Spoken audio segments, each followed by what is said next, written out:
Hello, ladies and gentlemen. What it be? What it do? It's your boy Keith Decker back at it again, going wow, yeah, wow, wow, wow. We're gonna be live streaming episode number 4 of Marty Dungo, aka Mars Dungeon. It's the weight of one soul, and yeah, it's I give a recap at the beginning of this episode, so if you missed the prior episode, you'll be able to get caught up here.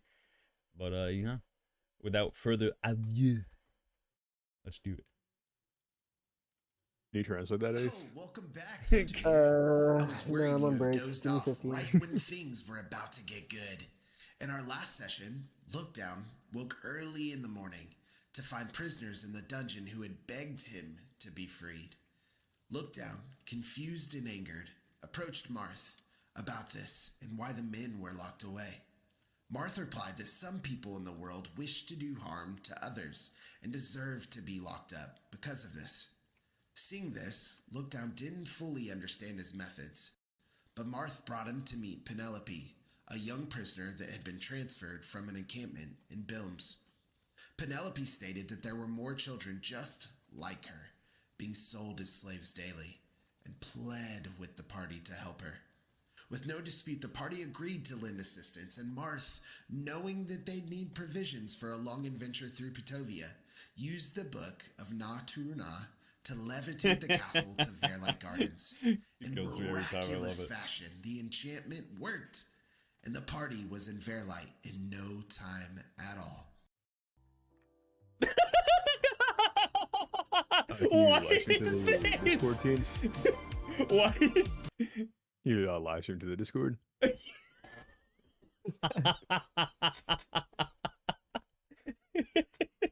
I got you. Oh, fuck. Alright, skip that. However, after the strenuous amount of time he had spent carrying I the heard that castle, and I Marth thought you got collapsed from chills and I exhaustion. didn't remember it. Pivot took Marth back to the castle to look over him while the rest of the party explored Fairlight. While idling, Pivot read the beginning chapters of an old leather-bound book that had ended up being Solyet's diary. Just as Pivot finished reading the early years of Solyet's life, he was greeted by a luminescent glow from under Marth's bed. This was the shine of the Olivianum stone, a piece of equipment used by mages long ago to communicate from long distances. When Pivot answered the stone, he was met with a familiar, deep voice of Captain Rel, who had questioned Pivot where Solyet was and the status of her projects. With undeniable quick wit, though, and a bit of sass, Pivot quelled the captain's suspicions. Well done, Pivot. While Pivot held things down at the castle, Max made a formal substitution for him in Verlight. Max had the party begin exploring Verlight, and much to their surprise, found it to be well taken care of, despite Petovia's ruined state. However, the only inhabitant they found in the whole area was a young girl, 11 years of age, and by the name Colette. She initially fled from Thames, claiming he was a monster, but quickly calmed down when Alice showed her a puppet that had once belonged to her. Colette apologized and expressed her concern to the party, saying that her grandfather had been taken by monsters that come to her house every night. Colette made food for the party and asked Lookdown and Max to take baths, as they both smelled horribly. Lookdown used the well outside to clean his face, and as he wiped away the dead skin and mud caked on his face, he began to see reminiscent traces of experiments done to him in the past. Seeing himself for what truly was the first time sent him into a heavy, emotional state. Max, however, used the indoor bathtub to clean himself up. His relaxation was cut short when a door leading to an office opened up on its own. Max cautiously walked in and found the office belonged to Colette's grandfather, Rudolph. Unlike the rest of the house, it seemed the office hadn't been used in countless years. In the meantime, Pivot and Marth found out that the prisoners had escaped by using a broken shackle belonging to Lookdown as a lockpick. The two were able to track down the jailers and return 2 of them, However, Bophades was horribly consumed by a monster before he could be detained. He was what? This monster, which could traverse light soil, made a beeline directly to Verlight Gardens. The party met up once more to battle the mud-like creature and defeat it. Marth, in slight disbelief, thought it'd be the last prisoner of the 4 jailers. But what caused him to transform into a hideous creature, he wondered. He hadn't time to think on it, though, as Max had been spotted out by Colette, who screamed at him for trespassing in her grandfather's office. Max was quickly removed from the situation and back in the castle. Timms and Pivid made a formal apology and agreed to help Colette find her grandfather. They both of them asked to see Rudolph's office in order to search for clues of his disappearance. After a period of indecision, Colette reluctantly gave the two access to the office.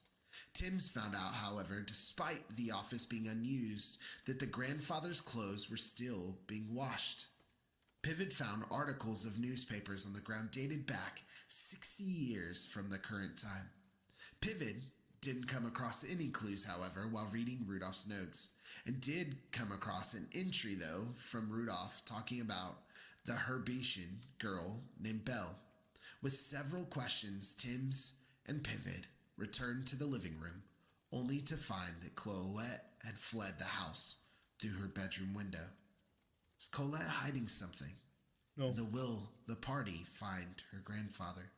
No. Let's find out together. Maybe. My name is King Decker, and I'm Gentlemen. here to invite you to an Gentlemen. not like most others.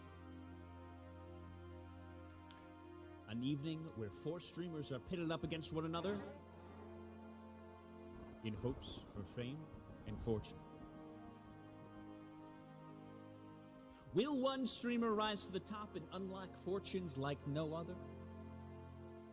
Or will they all fall victim to the horrors of Marth's Dungeon?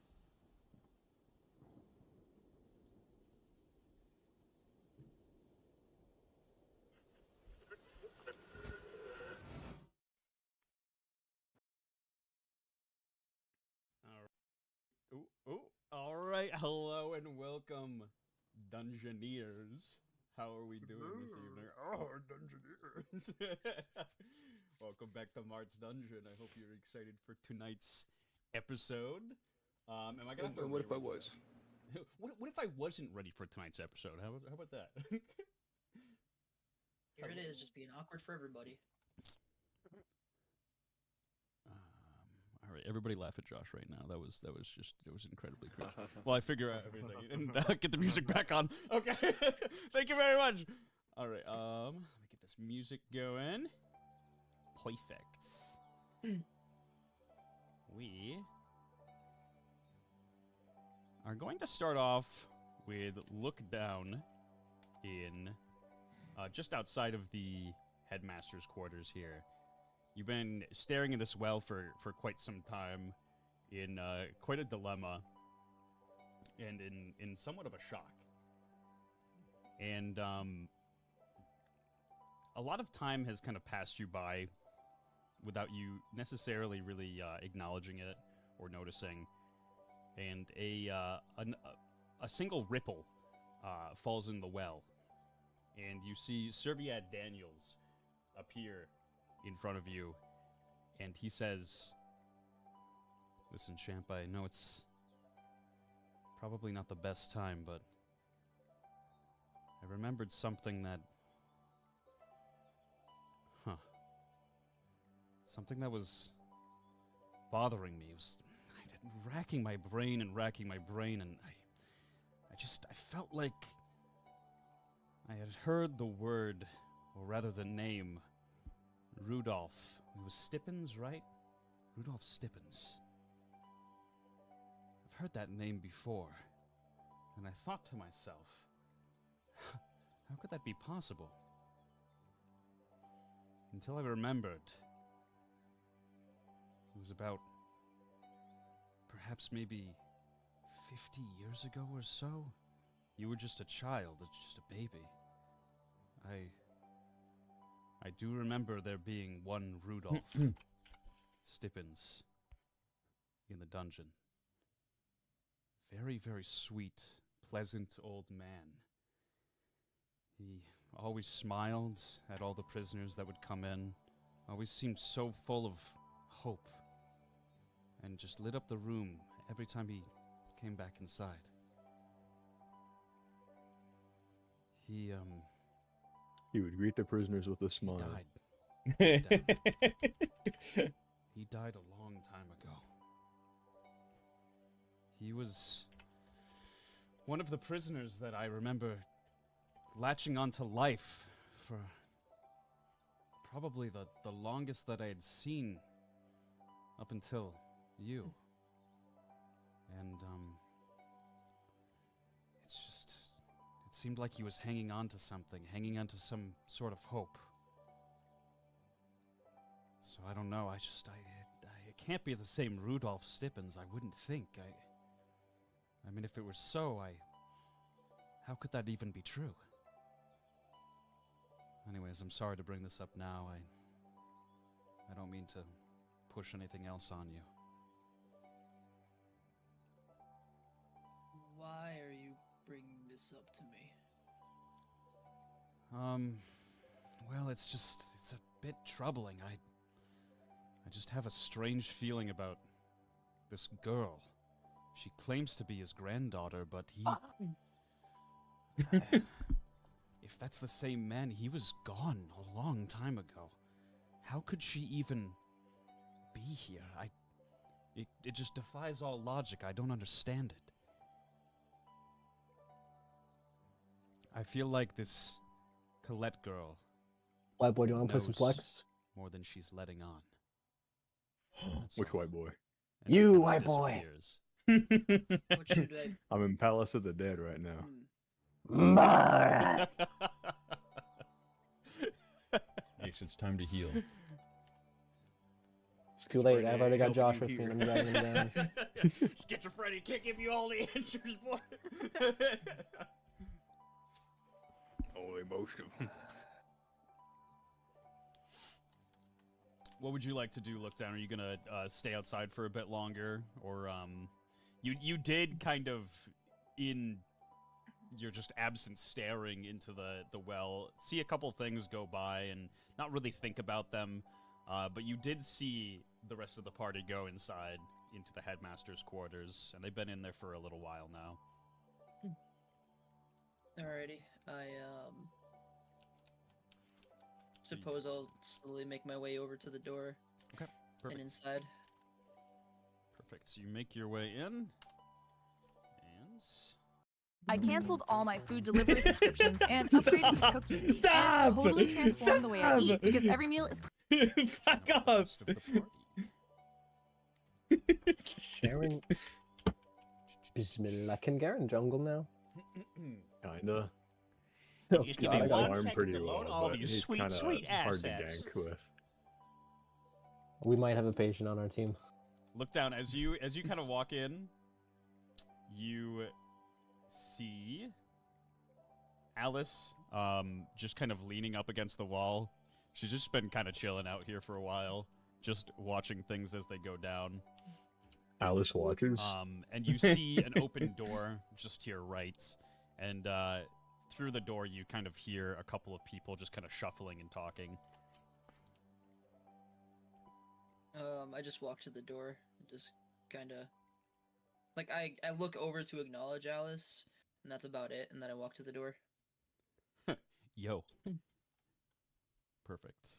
No, I don't say yo. I don't even say anything to her. I just look over in that direction. Gives the riz there.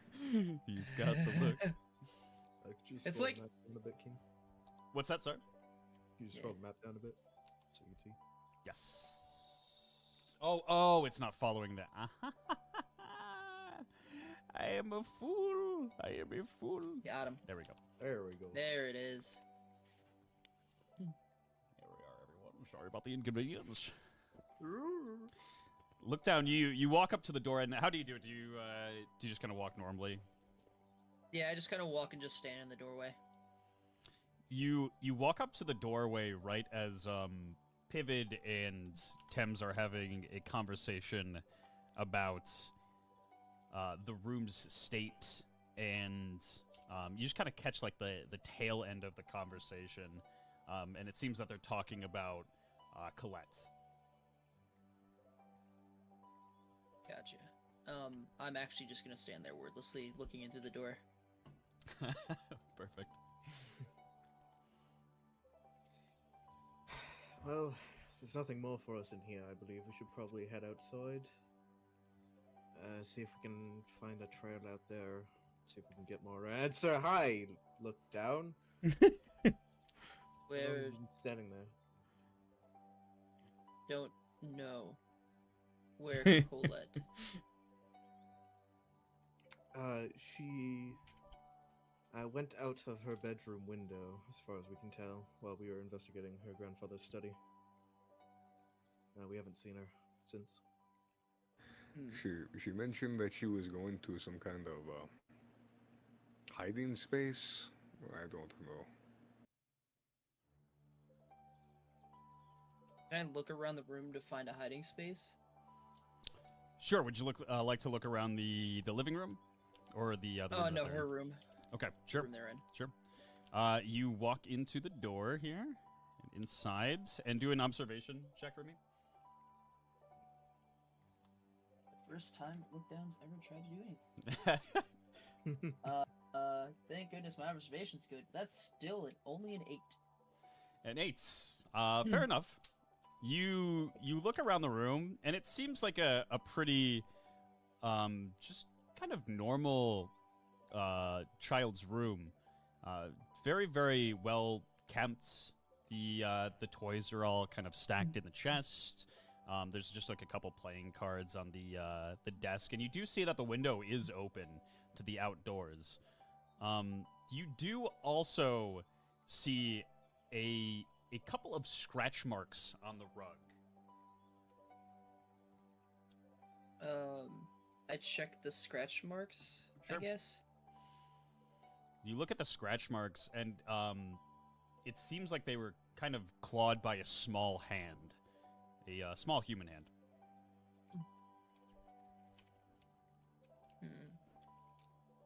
I lift the rug up. Perfect. You lift the rug up and move it slightly off to the side to Oh shit. reveal a small little latch under the rug. Where can I put this rug? Oh god.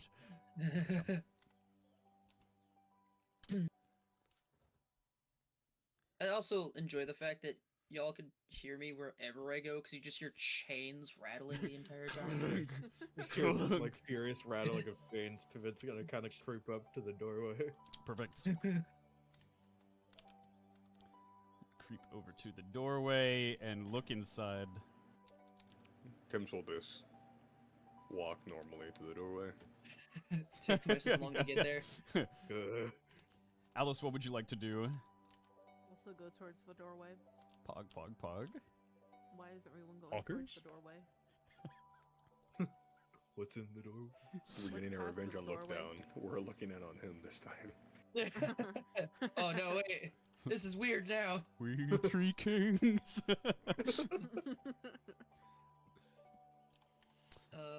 And I guess I'd try to open up the latch.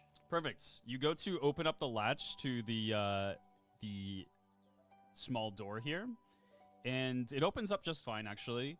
There are a couple of like small provisions inside, as well as like some furniture down there, and that's pretty much it. A couple of toys as well stashed down there. It doesn't really seem like there's anybody actually there. Did you Oh, find something? Look down. I found hole in ground. Pivot's gonna walk over and look as well. Perfect. And give an observation check as well. Sure.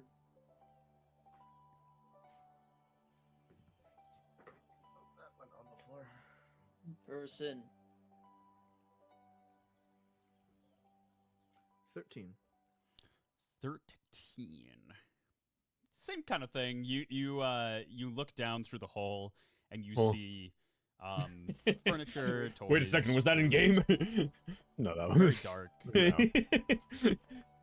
But it kind of seems like this would be somewhere that Fuck, dude. somebody would definitely be hiding out. Right. I hop down.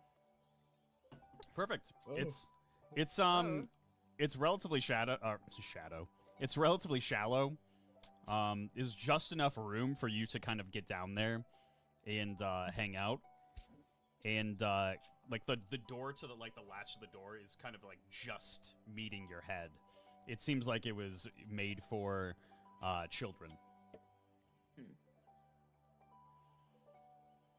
Cool. What was that? Looking for coal.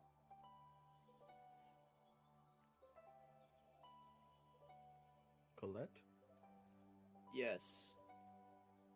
You think she's down there, or? I just kind of look up and give a shrug. Wait a minute, he's not supposed to do that. Now we must find a hiding room in the hiding room. And I look for a second room in the secret room. The hole in the hole. The hole within the hole. Give another observation check really quick. Look down while you're down there. Okay. Much better. That's an 18. Ooh. That's 10 better than the first one. Wow. There seems to be nothing else down there, really, in all honesty. You look around the room and it seems like it hasn't been used for a decent while. Like it's relatively musty down there. But it doesn't seem like it's not necessarily been abandoned. It's like that's been abandoned. And kind of as you look around, you look up, and just the corner of the rug kind of is flopping over the open hole, and you see a really old bloodied handprint.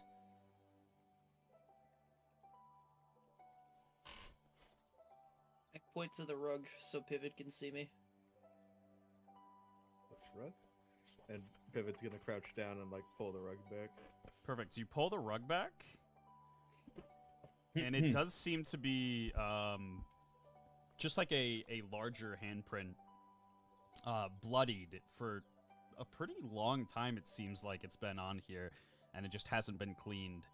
And it was kind of haphazardly dragged. Whoever put the handprint on it haphazardly dragged the rug back over the latch.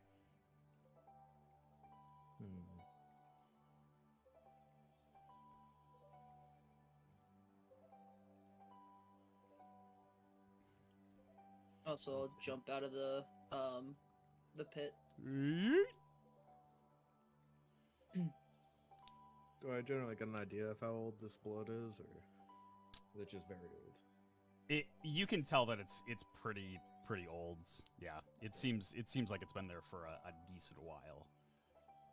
Not like necessarily a couple weeks, couple months, but it's been there for years for sure. Gotcha.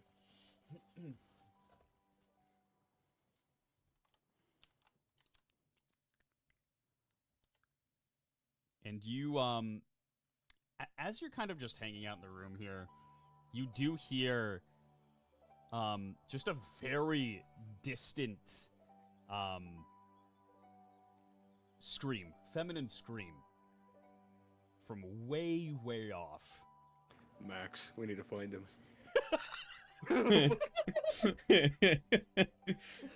Underrated moment.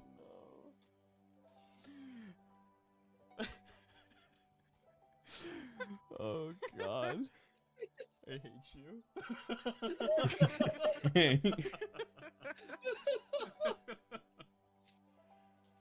Oh fuck. Is the window open? You said? Yes. Yes. I just jump out the window. Okay. So it You begins. go, "Whoa," right through the window. Perfect. Gotcha. I just, And you, I just, I just jump out the window. Right through the window. Perfect. His window addiction. It must be But I stopped. do like the super cool run, you know, scrunch your body up to like go through it, hit the ground, do a roll, except it's not graceful whatsoever. Beautiful. But it does the chains job. are hanging out the window. Yeah, it gets like slightly caught on like the window frame. You're like,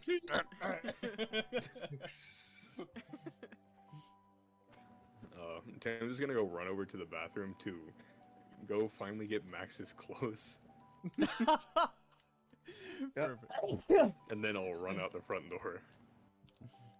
Beautiful. Pivotal Gonna out go the door. outside the window. Also, just as a player, where's Penelope? She is back in the castle. She got taken back in Okay. the castle from Thames. Gotcha. Alice, you said you're going out the window as well. Also going out the window. Okay. Yes! Woo! We're best friends now. Pippa, would you like to go out the window as well? Fuck no. Beautiful. Let me open up. There was a scream. We have to act quick. Right? I actually have a goal right now. The reasons why I should not go out the window. The window is right there. And may It as just well seems go. scary. And as you are running outside as well, Marth comes up to the doorway, and you kind of... Oh, you're over here. You're over here. Let's see. There's Thames. Grab Thames here. Grab Pivot. And look down. Why do I have had like the hardest time finding look down's token in particular? He's always hidden. He's That never great looking in stealth the right check. direction. Marth runs up to the door, kind of in a panic, and he's out of breath from kind of just running really quickly, like maybe like 50 feet. And he looks at you all and he goes, "Oh my God, I think it was a goblin. It grabbed, oh my God, it grabbed Colette and it ran into the maze with her."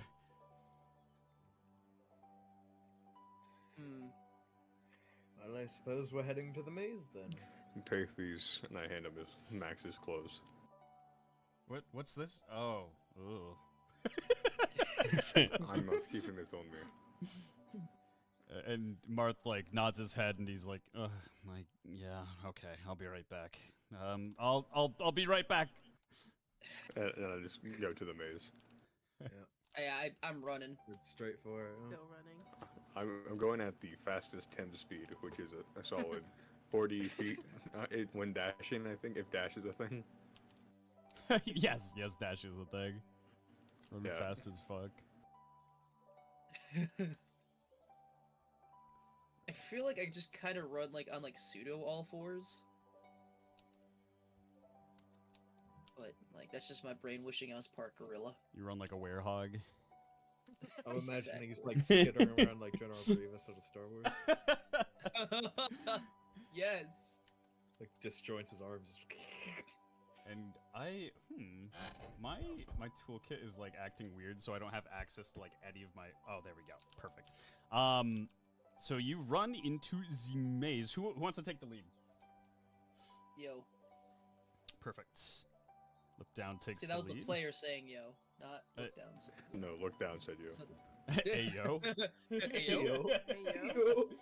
Hey, yo. Who would like to be behind? Sort of look down. Open up next map here. I'm going to take the last position, 1 to protect, and 2 because I think I naturally move at that pace. So Yeah. It'll be second to last. Hey, who the fuck is that guy? Oh shit!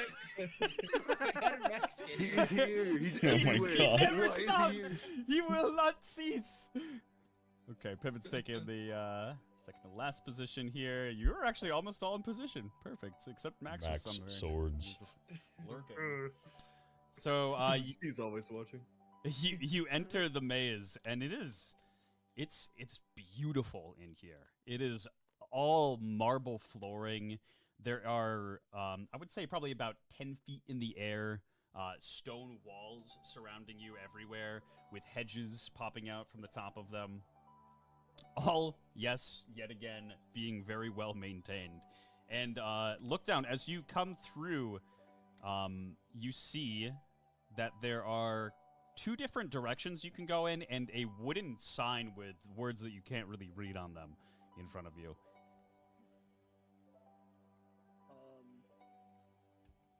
I guess I just try to focus on where the sound's coming from, if they're still coming.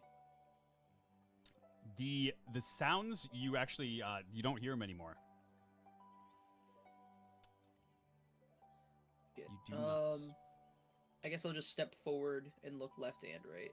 Perfect. Step forward, you look to the left here, and you can see that there is kind of, it just goes to 2 different corners and seems to trail off in each direction.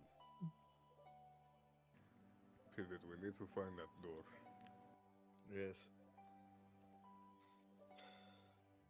There is a sign with a door right in front of you here.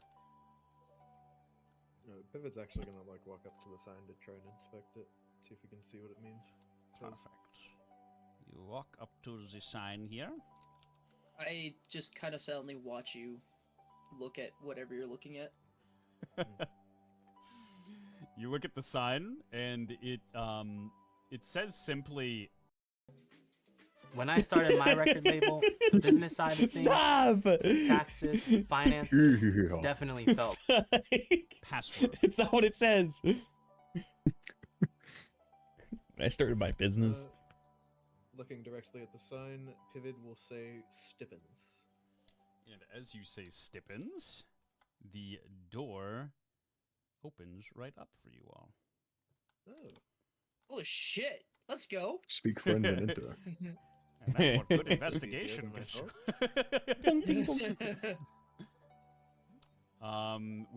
you. Would anybody like to step inside? I just kind of look at Pivot. Pivot just looks at look down.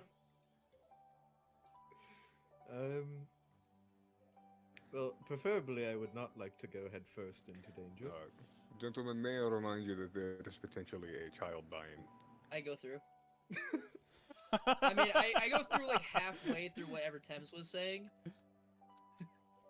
More as a follow-up to Pivot. Perfect. I was like confused because I'm just like, you just talked to this thing and a thing opened up. The fuck is happening? Magic. Yeah, absolutely flabbergasted. You'll go second. Yeah, Perfect. just, I don't know what a sign is. The fuck? Thames, would you like to go through Pivot? Yes, Pivot. Perfect. I'll go through. Yeah, kind of as you walk through, look down, you see a couple different directions you can go. You can either go straight forward, you can go off to the left, or off to the right. Or it looks like a hallway, so I'm just gonna walk forward. Perfect. Not like at a fast speed, but like at a slow speed. Nice and slow speed, just investigating things. Well, also in case anybody tries to yell at me to not go that way, you know. Everybody just Wow. watches. What is he doing? Where is he going? And Pivot's gonna take a quick peek down that left corner. perfect. Let me give you some light here, Pivot. Perfect. Oh, it's got to cut through the fog. I don't know why I didn't have your token in here. Perfect. It was Max. So you start walking down the left here, and you just kind of see a big ice wall in a circle, like a circular ice wall that seems to be kind of blocking the way forward. And straight through here, you see a small lever. Pull the lever. Pull the lever. I will not do that. Not at the moment, at least. And Pivot, as you kind of slightly just walk away from the group, you have a very, very uneasy feeling. You feel like you see something out of the corner of your eye. Friend. No, no, no. Hey, Ace. Yeah. If you were in a maze, like a really big dark maze, like alone with like a couple of your friends, uh, and you came across like a giant ice wall that was like blocking the way, and you had like a lever, would you pull it? I mean, I'm impulsive, so I probably just fucking push that button right away. Pretty Based. split, you feel me? It's gonna like try to snap. That's his why head he's the forward. goat. You snap your head around, and there's nothing there.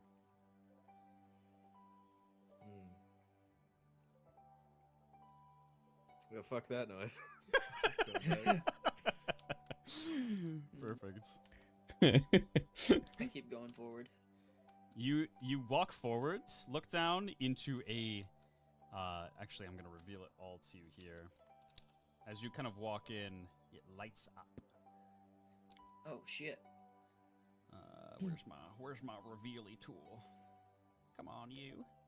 Or I could just use Then look walks down. in, immediate flashbang. Oh my. You walk Oh my in god.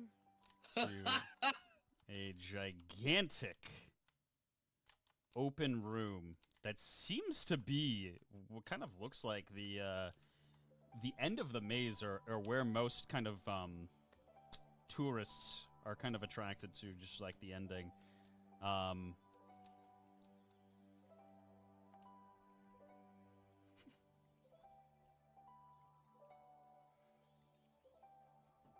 Oh yeah, I forgot about this. And would the rest of you like to follow him? Oh, sorry. I thought you were like halfway through a sentence. No. and that's why Sorry. was- I went to go take a sip of hot chocolate. You're good. Gotcha. No, I would. I'd be like, do I know Pivot's name? Yes. Okay, I would. Pivot. Yes? Pivot will walking. More things. Oh, more signs. Wonderful. Signs. I'll look at the hallway to the right. Perfect. You kind of walk off a little bit into the hallway off to the right here. Let me give you some lights. And you see it kind of just opens up to an even broader and bigger area of the maze. Yeah, seeing that, I'm gonna turn around. No, go down. Beautiful. I wonder why you do that. Alice, what would you like to do? Go to the left. Go to the left? Okay. You go to Oh, the boy. left and separate just a little bit from the party. And you feel like you just... There's something watching you. Something just...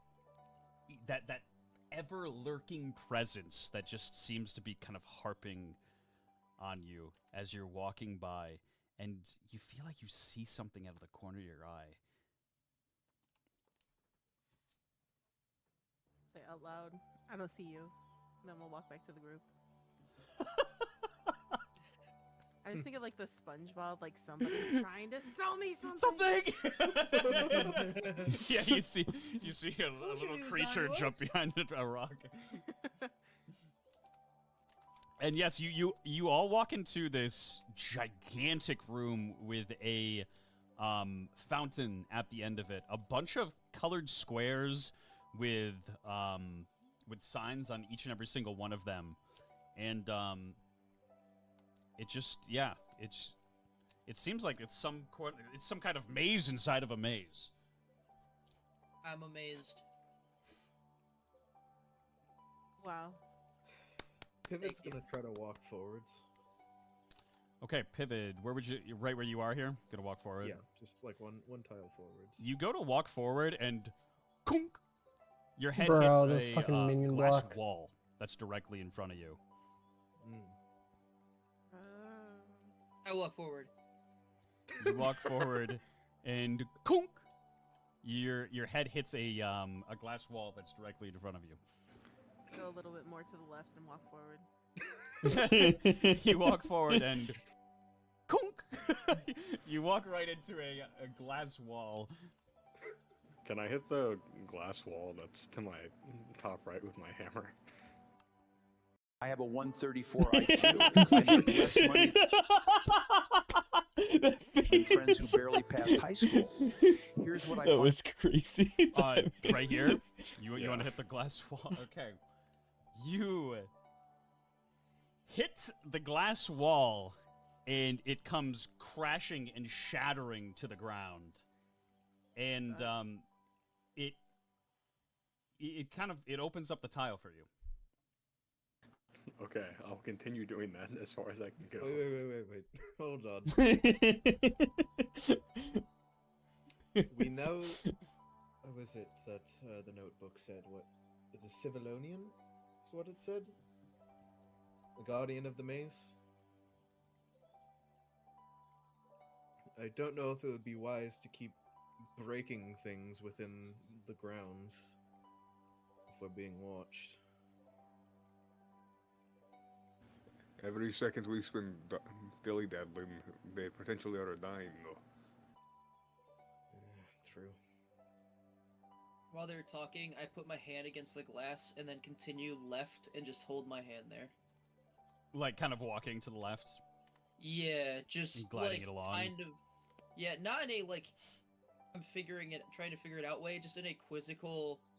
How far does this invisible wall go? You hold your hand to the glass wall and you continue walking to the left more and more and more and more, all the way down to the end here. It all seems like it's just pure glass.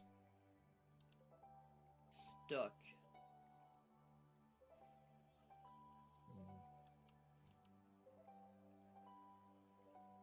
Pivot's gonna try to read the signs through the wall. Okay, which one would you like to read? You want to read? He'll read the left one first. This one here? Okay. So you... Yep.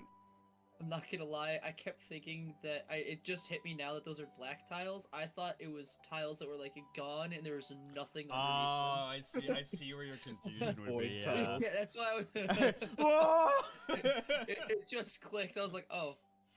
You, Pivot, you look at the sign and it simply says right or up. Is there space to pass underneath the sign? I'm sorry? Is there space to pass Yes. underneath the sign? Yep. Okay. Pivot's gonna try to walk forward into that square. Perfect. So you walk forward, there's no glass wall, you step right onto the tile. And everything seems fine, nothing happens. Can I read the other ones? The other signs? You gotta say it like that. Yeah, sure. You want to go to this one here? This one... Yeah, sure. Anyways, so you wanted to read a sign? You look at the sign, Alice, and it says simply left, forward, or right. Okay, I want to read the other one. You walk up to the red tile, and it says forward or left.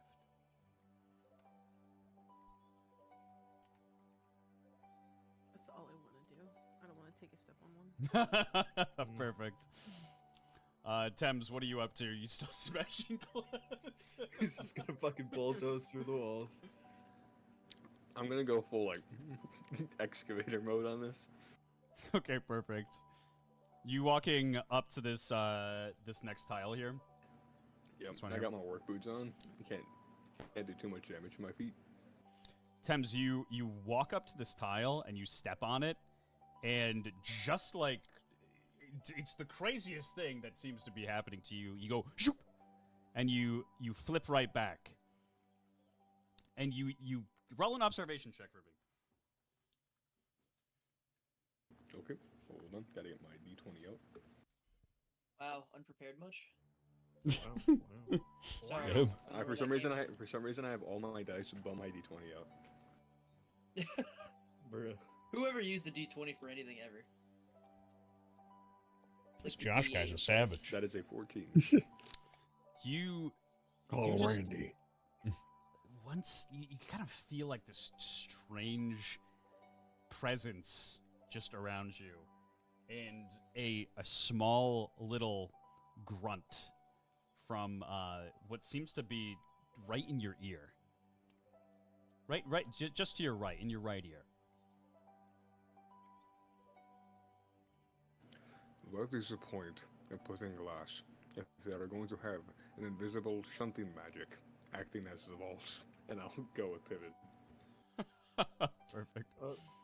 They likely wouldn't want to, disorient visitors just for walking into the wall. I believe that magic Hitting their would be for face on glass is intruders. better. Yes.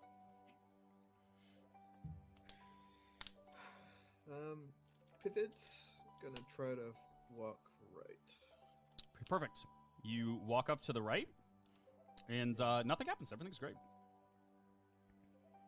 And then he's gonna try to walk up. I'll just take the same path Pivot's taken. Up, and everything seems a-okay. What's the I'm gonna sign? follow behind, I guess. Confused. Conga side.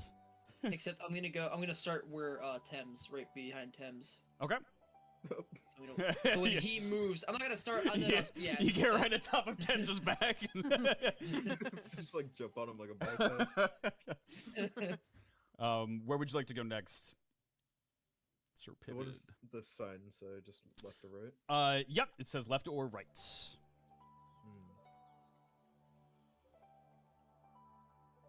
We could go up a bit so I can see the rest. Yep. Yep.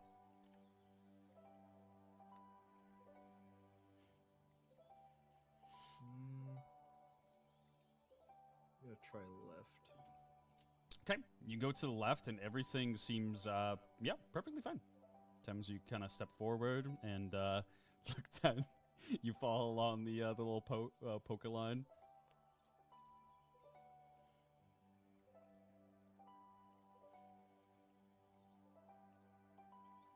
It's going to go up. Okay. You go up. Everything seems fine. So the signs just keep saying where the next tiles are, yeah? Yep. Just Your left, right, directions up, that you. down. Yep. Pivot will try up. You go up, and zoop! Oh! You flip right to the beginning of the maze. Messed up on the red one. And Thames does like a double take. He's like, what the fuck just happened? I'll go the same path he did, but I'll take a left instead. Okay, you do so, and you go left, and zoop! You flip right to the beginning of the maze. And as you do so, you hear a violent, hold on.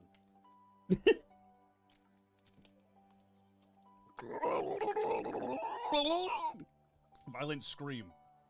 And a creature pops out of what seems to be nowhere. And directly onto this tile. Yeah, Civilonian! And everybody roll for initiation. Oh, fuck me. Alright. I'm so happy you're sticking to it.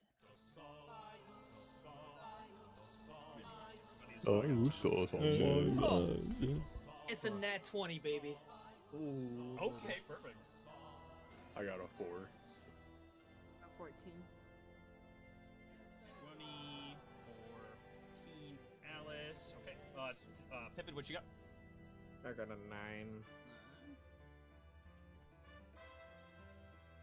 Okay. Let's see what Sea Creature gets.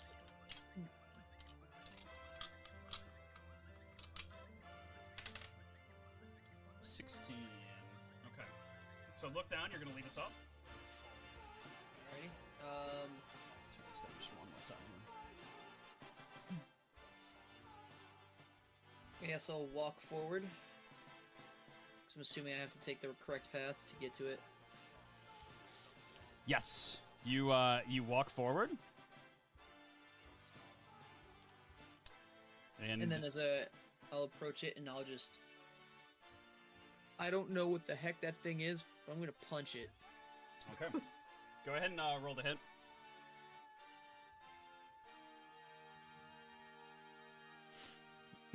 Uh, 17. Perfect. And what are you attacking with it? Sorry, you're attacking with your fists, yeah? Yeah, I'm just punching it. You give it a big punch, and it seems to be like a pretty like fair hit. It goes right into the stomach of it, and it feels like liquid. You pull your fist out, and it seems like it's done nothing.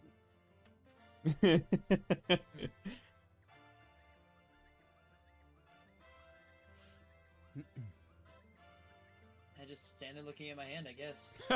Perfect. Okay. Let's see. Use your monster's turn. The Civilone. Yep. Shit. Can I read its aura? Yeah, sure, with your second action. Yeah. Okay, the Civilone aura for a minute. You look at the creature, and it seems This man's farm brutality. extremely territorial. It seems like it's kind of here to guard the area, and it's very, very upset at your trespassing and your kind of lack of care when proceeding through the maze, as well as kind of the destruction of maybe the walls wasn't the best idea, but Wasn't us. it seems very angry with all of you.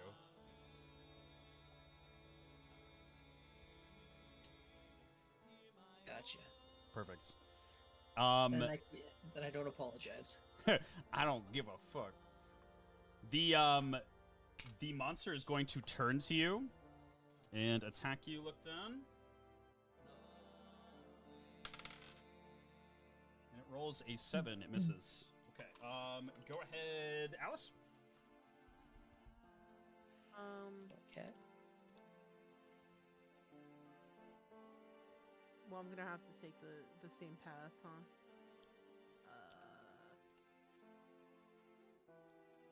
Yeah, you let me know where you want to go to try to approach it.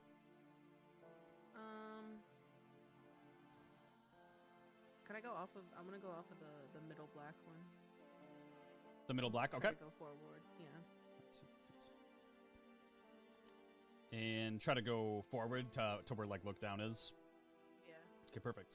To someone. And you get actually just right in range.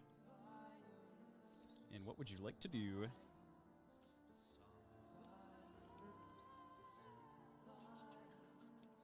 I like to stab it. I want to try to go for it. To stab it. Okay. Yeah, go for it. Stab it with your knife. Go ahead and roll to see if you hit.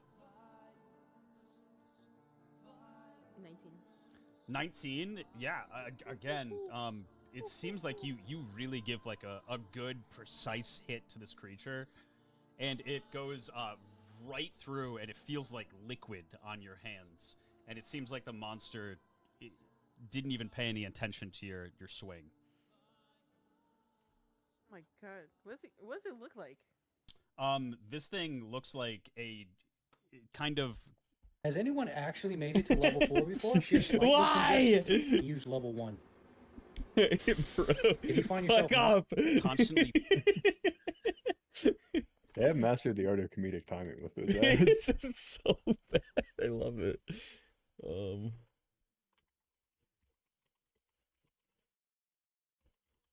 right, let's see.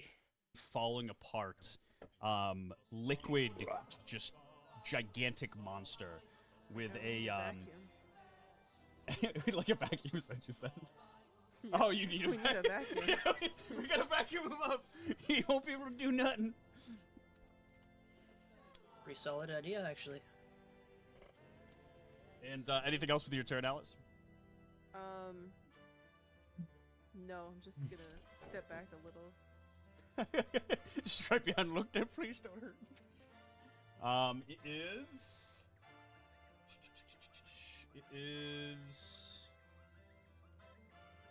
Pivot's turn. All right.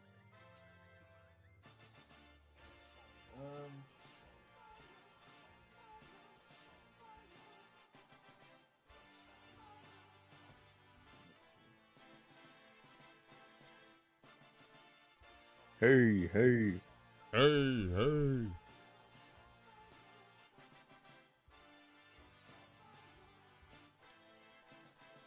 Wish I could read. Reading good. Reading good, Napster bad.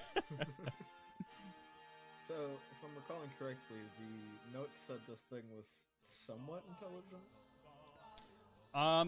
Yeah. It seems like it's a relatively intelligent creature. Pivot's gonna see if he can try to reason with it. Okay. Ayo. Worth a shot.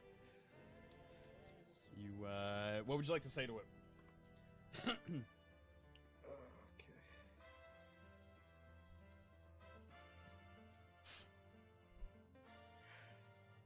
Civilonian, we do not mean you or the grounds any real harm. We apologize for trespassing, but we seek one who claims relation to your former master. One by the name of... name already? Rudolph Stippens. One we seek named Colette. Colette Stippens. If you would let us pass to see if we could find her, we last saw her entering this maze. We would like to know, or who would like to pass to try and find her. And roll persuasion for me. Okay.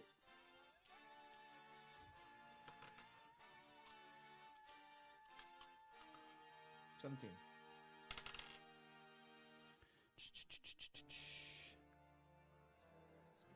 Phew. It seems that it's heard your words, and it kind of...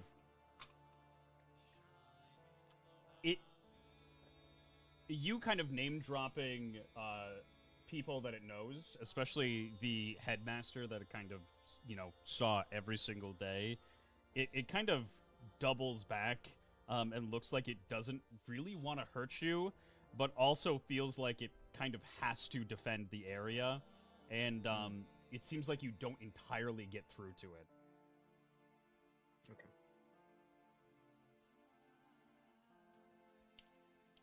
The creature kind of just violently screams back at you. Right.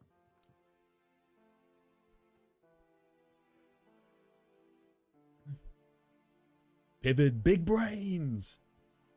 Looking across this kind of tile maze, do I see anything on the opposite end that would seem of interest to us? You just see a gigantic fountain, and it seems like there is quite a lot of money inside of it. And other than that, it doesn't really seem like there's much of anything that would necessarily interest you in the room.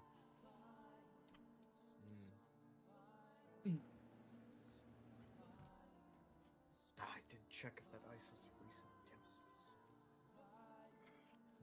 You can always go find out. Yeah. If the what was recent? The ice that was blocking the way was recent or not. Ah, got you.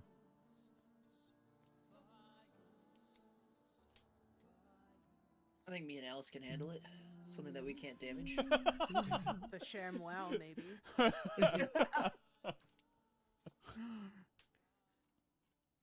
What we're saying is this monster has the drip. Yeah. I think I'm the only one that could probably damage it. We'll have to find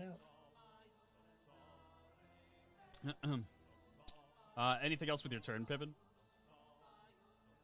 Okay, I'd let you kind of just use that as a free action. It's fine. Yeah. If it doesn't want to hurt this thing. Okay. It's just guarding its territory. So...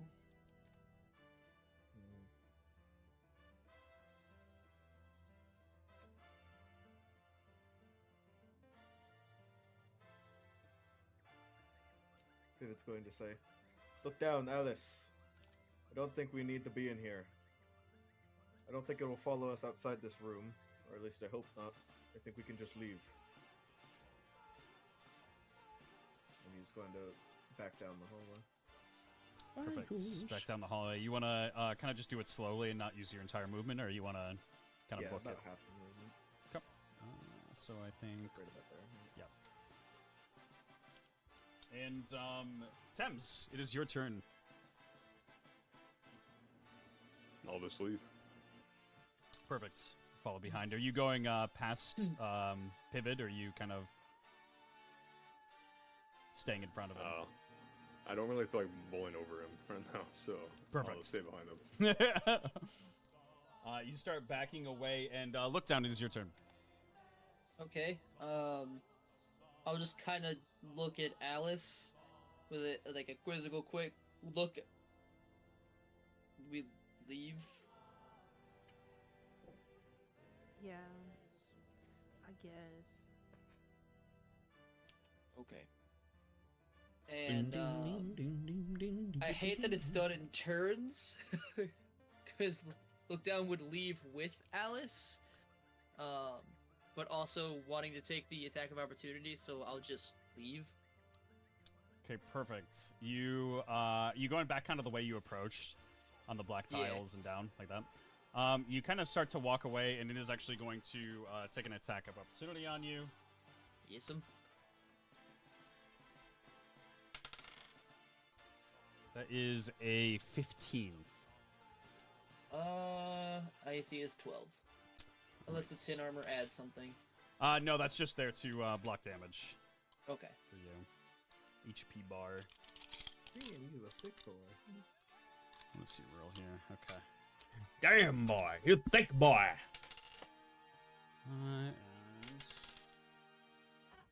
Okay, you take 11 damage. So that destroys my armor. Yeah, completely. He just kind of with like a double tendril just kind of pops out of his lower stomach, and another one kind of pops out around his head and just kind of swirls towards you and just slashes your armor completely and kind of just punctures it and does a little bit of damage to you. Yeah. And you're going to continue backing away here? Yeah. So, you going full movement? Yes. And remind me how much? I have 35.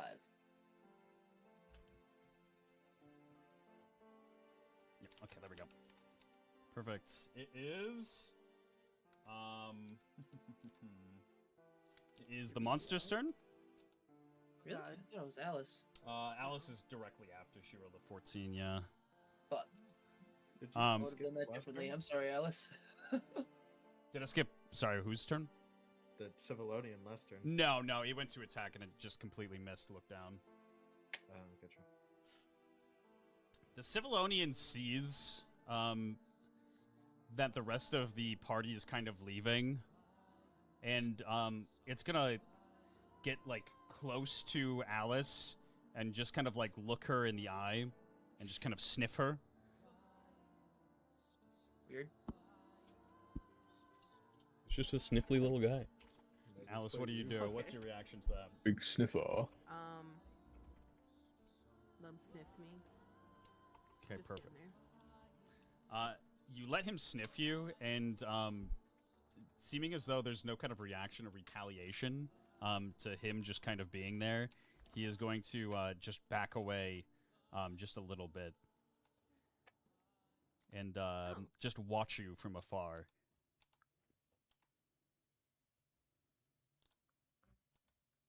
Oh. And actually, the rest of his turn, he is actually going to everybody roll an observation check for me. Gotcha.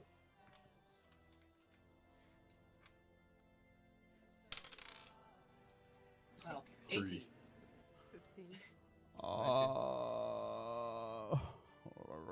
Okay. It doesn't even matter. Holy shit. Okay. So, you're all watching this thing, and you just see it vanish quickly.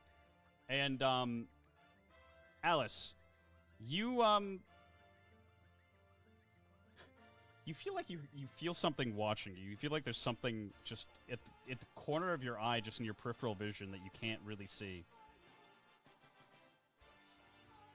And that is going to end combat. Trying to sell me something again. I'm gonna go follow the others. Perfect. You back away and follow the rest. That was weird. Yes. I lift up my hand. I can't hit, but it hit me. Well, it seems How? like you had struck it. Did it just not feel like it did any damage? Water. It seemed like it kind of had an outer shell, and then when it went to strike, it kind of jumped out. Likely the outer shell is kind of some water fibrous material that is hard to damage. Can't hit. I'm on the same wavelength Yes. right now. Hard to hit. Can't hit. Also, Pavid's just gonna start walking down the hall towards the ice.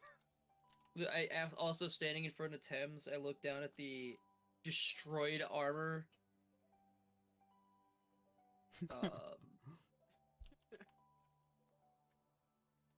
And I just take it. I just hand it back to him and say, "Thank you."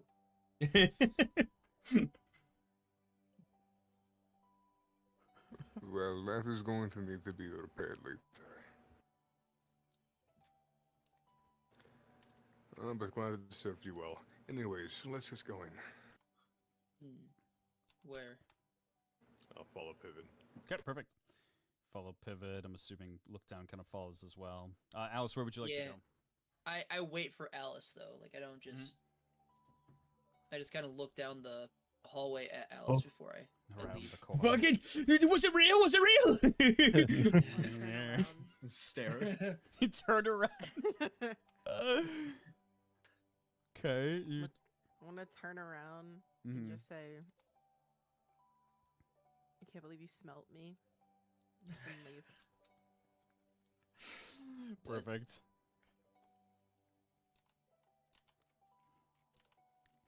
You are you following the rest of the party? Are you kind of doing something else? I want to look down. I just kind of stare back.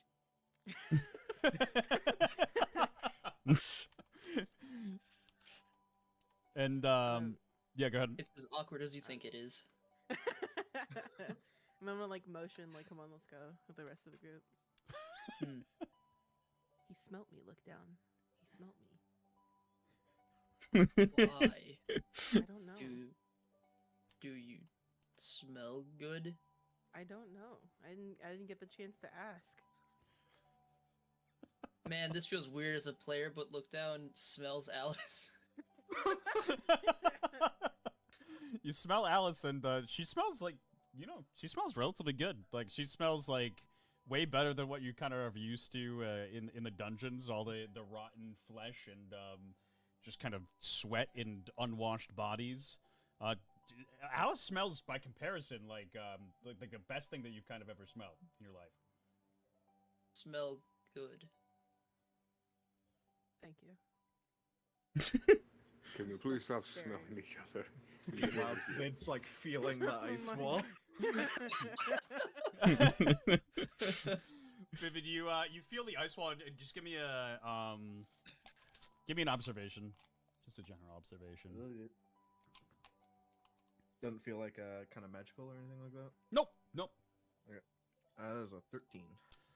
You kind of feel along the wall, and it is icy cold, despite it being relatively warm. It feels like this thing is just like perma-frozen all the time. And as you kind of like look through the ice, you kind of see a concrete wall inside. Like as a second layer? Yeah, as a second layer. Yep, correct. Alright. Kind of tracing along the wall, he's gonna head down towards that lever. Okay, yeah. You head down towards the lever here, and it seems like it's cornered off down at the bottom. No really like indentations in the wall or anything. Nothing like that seems overly suspicious or that would grab your attention. And the lever sits in front of you. As well as actually there is a small window just in front of you here. Right. You see that? He's gonna try to look through that first.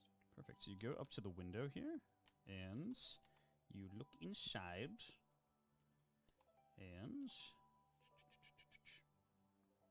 you kind of see straight through. And it doesn't seem like there's really much inside this little room here, other than a giant kind of just wooden device.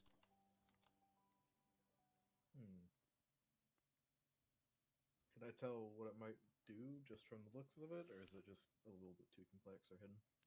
It's kind of dark in there. You can kind of just see that there's just like some wooden pegs, kind of protruding from a larger wooden board, circular board. Well, he's gonna take a step back, Yep. and he's just gonna call it. So I don't see any other way to proceed other than pulling this lever here. Coffee. So Oh, coffee. I need to get back to. Thank be you for ready popping in. Something to happen, I suppose. And just gonna pull Coffee. the lever. You pull the lever. Wrong lever, Kronk. Nothing. Wrong lever. You feel the lever. It has like a good amount of give, and it kind of just like locks into place when you pull it. You hear just like a small nudge, and a lock kind of unclank and kind of fall back into place, directly ahead of you, like right up here behind this ice wall. Yes, but before that, how are you? I'm great, Coffee. How are you doing today? We're just Then watching we'll Marty save after that, Dungo. Or does it just kind of clink into place? Yep, just clinks into place. Okay. And you do see, like, in the corner here, it's really, really small, kind of too small for anybody to kind of fit Lethargic. through. Oh no. It seems like there's just You kind of feeling like, okay? like maybe like 8 inches of space. I know it seems like it's more, but it's really, really tight in between these two ice walls.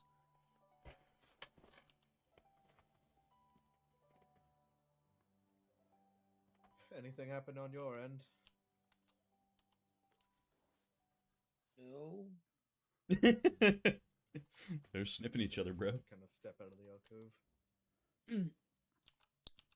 You step What out of the. happened? Hot day. I Spring pulled is around the lever, corner, and I it sounded guess. Like some Ugh. mechanical processes were I happening. wish it was behind hot here the still. wall, and he's Oh, I gonna kinda wish. Jab a thumb towards the ice wall. It's like 30 degrees today, Evidently, which was not bad. Perhaps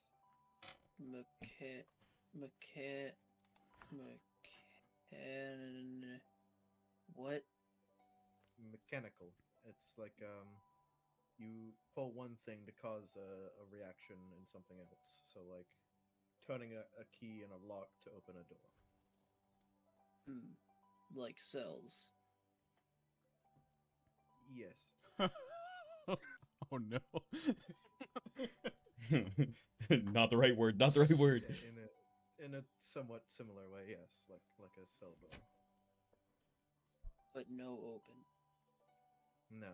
So likely there are more levers that need to be pulled to unlock it. At least that would be my guess. Do we go back? We should investigate the other side. There was an open space like this one I saw. Oh. Lead the way then. Would you like to take the lead, Tums? Sure. You take the lead, and as you kind of walk past Alice, you feel like you see something out of the corner of your eye. Dude. You just kind of continue walking. That's How would what you I'm guys like to saying. walk? Normally. Pid's gonna kind of follow like right behind Thames because he's curious now. Perfect. And you two will hold up the back here. You start to walk forward. Actually, let me just put you behind this, make it easier. You all Why would walk you do that? forward here. And this is kind of where you last left off, Thames. You see that it opens up right up here. And there's an opening here, and kind of like an open area over here.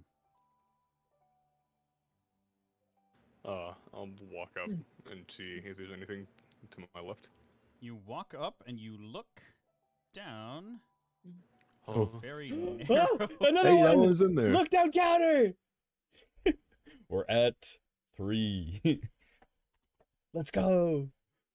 Very narrow hallway, and it opens up to end of a hallway with a treasure chest. Want to buy rare Pokemon What's cards? this? The Why is best this in there? snacks, or the latest street fashion? No! The latest Clearly street that can't fashion, be hell yeah. anything bad, Fucking so- weeaboos! Oh god, no.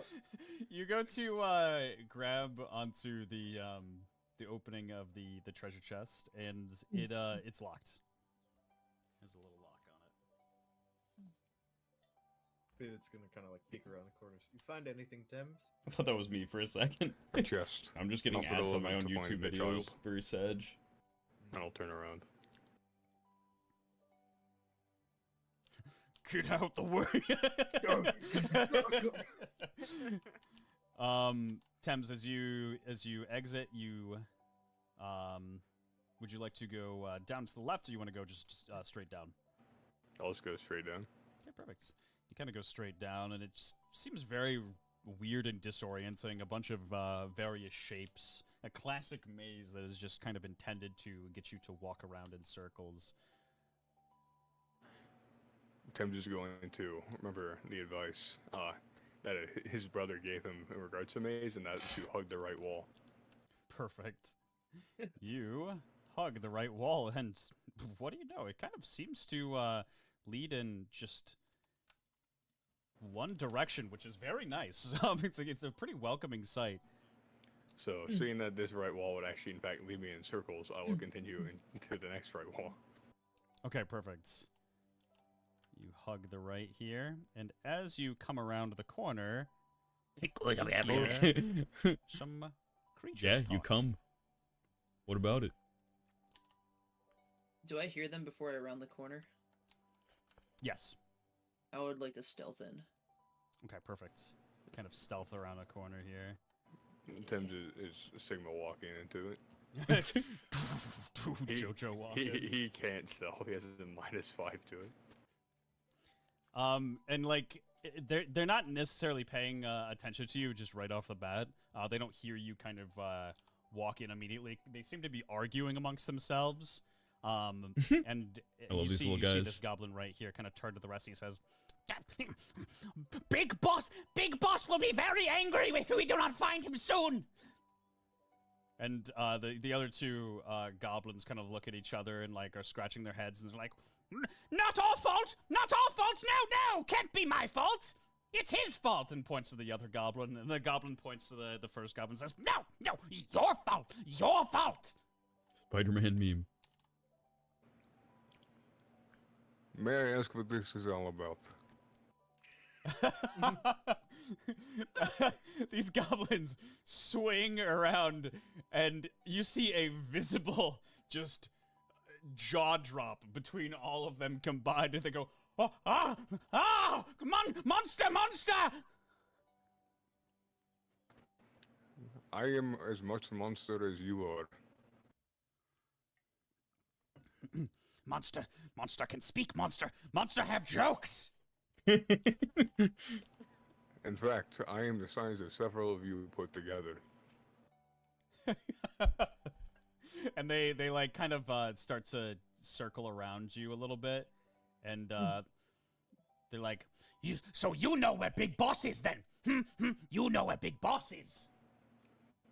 I do. Then show us, monster. Where is Big Boss? Right. Before we go into there, I need you all to do one thing.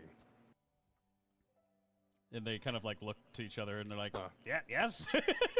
There is tribute. I need any weapons you have on you first. What? Monster wants weapons? I will take your weapons and I will show you where the boss is. roll a persuasion check. My fucking god. Yo, I'm here for it. This is genius. Yo, I got a 19. Trustworthy? Oh my god. Such a trustworthy big guy. Actually, that is a 19 plus 1. They all seem very confused. They've never seen anything like you before. They don't know why you're being, like, so nice, yet so intimidating towards them. But you said that you know where their boss is, and they don't seem like the smartest of creatures themselves. And they kind of reluctantly, like, and confused, just hand you their weapons. All right, now follow me. You start to walk away, and the rest of the goblins begin following you. And I lean down and I whisper to Pivot, Pivot, I don't know where their boss is. I don't know. This is one of the best things ever. I have their weapons, so... Who are you whispering to? Oh, this is my associate. We are business partners. And Yes, greetings. They see Pivot around the corner, and they kind of like look at him and begin laughing. They're like, Ha ha ha! Weak fell goblin! Ha ha ha ha! Weak fell goblin, not good enough for the blue sparrows. Yes, weak, whatever. Not like Big Boss strong, Big Boss handsome. Yes, that's why we take you to Big Boss, because he's much stronger than I. Perfect. Would any of you like to take the lead out here? So, what I need you all to do is follow me. I'm gonna bring them back to the maze room. This is like the most fucking savage thing. I fucking love it. It's so fucked up. Oh shit. Okay, you know what? They do follow you. They think that you're wholeheartedly telling the truth and that you are bringing them back to Big Boss. Yes. I did roll a stealth at the beginning. Yes. It was a 21. Oh, beautiful. I would like to just stealthily follow behind them the entire way. I love it. I never in a million years expected this, and I love it. No, and I say no. Big Boss has said that I am not allowed to be near him as I am supposed to be patrolling. So what I need you all to do is I need you all to go along the pathway, and then you will find Big Boss in the fountain or by the fountain. All right, perfect. And they kind of like look at you and they're like, Big Boss in there. Okay, we have not gone to this part of the maze yet. It seems like Big Well- Boss might be here. Well, yes, you haven't gone here, and if you haven't found Big Boss, that is why. Go. Okay. That seems a little aggressive, but they kind of walk into the room, and immediately as they step into the room, go ahead and roll an observation check for me. Everybody. 14. 17. 13. Yo, my luck is turning around, everybody. It's another 21. Very unstealthily, you see the Civilonian. Thames, it comes right out of your eye, and crawls along the surface as a shadow across the walls and leading up right behind the rest of the goblins, and materializes right behind them, closing off their exit. Don't tell me the Civilonian's right behind me, isn't he? Well, shall we proceed as normal? No? Yeah. Okay. Have fun with Big Boss. And you say that, they turn around, and they see this gigantic, horrifying monster behind them, and they go, "Oh, run! Run! And one of them tries to run, and it bonks its head into the glass. The other one tries to run forward, bonks its head into the glass immediately. This one runs forward. It seems to be totally fine. Runs to the next one, teleports back to the beginning. It's so fucking brutal. And, are you heading back through the door? Or are you heading to where they were initially? Heading back to the area where they were, just taking a different turn. Okay, perfect. I'll linger a little because I want to make sure that they don't leave. Okay, perfect. You do linger, and hold on. Let me. No. Oh boy, is anybody else sticking around? I mean, nobody knows where I'm at, so sure. Okay, perfect. You kind of stick around here. Are you kind of looking to see? Look down. Yeah, well, I'm guessing I saw this. Did I see this shadow creature come Yes. out of an eye? Yep. And yeah, I'm 1000% watching this. Okay, perfect. You go up and you watch it. Is everybody else kind of dipping, or are you watching? Pavit's just kind of like one square up. He's just gonna no. Oh, one square up right here. Yep. Yeah. He's just gonna stand there, just like oh. Alice, what would you like to do? Restaurant quality meals without the restaurant talent. I spent many These ads years kill me. Just stick around. The jump scare ads. They're always like at the most fucking funny moments too. Go ahead, Thames, as well as look down. And roll a con saving throw for me. Oh no. That nice -7. I have a negative. I got a negative too. Okay. I got an 18. Perfect.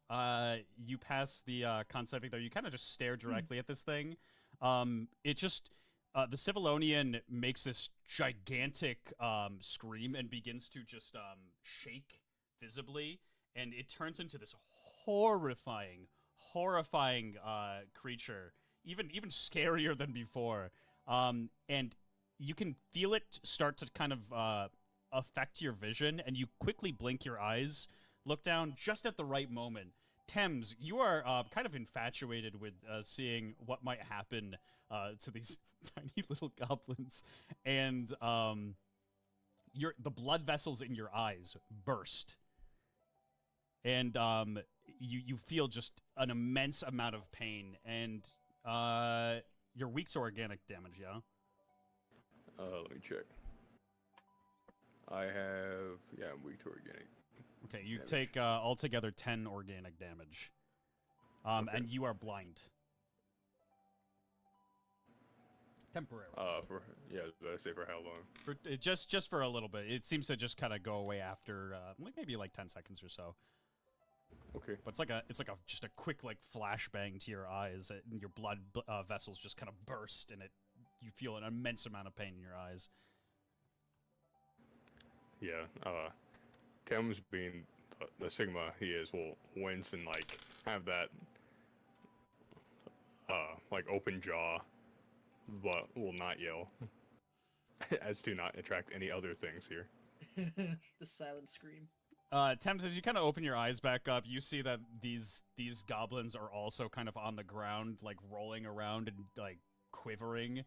And it seems like the same thing just happened to their eyes.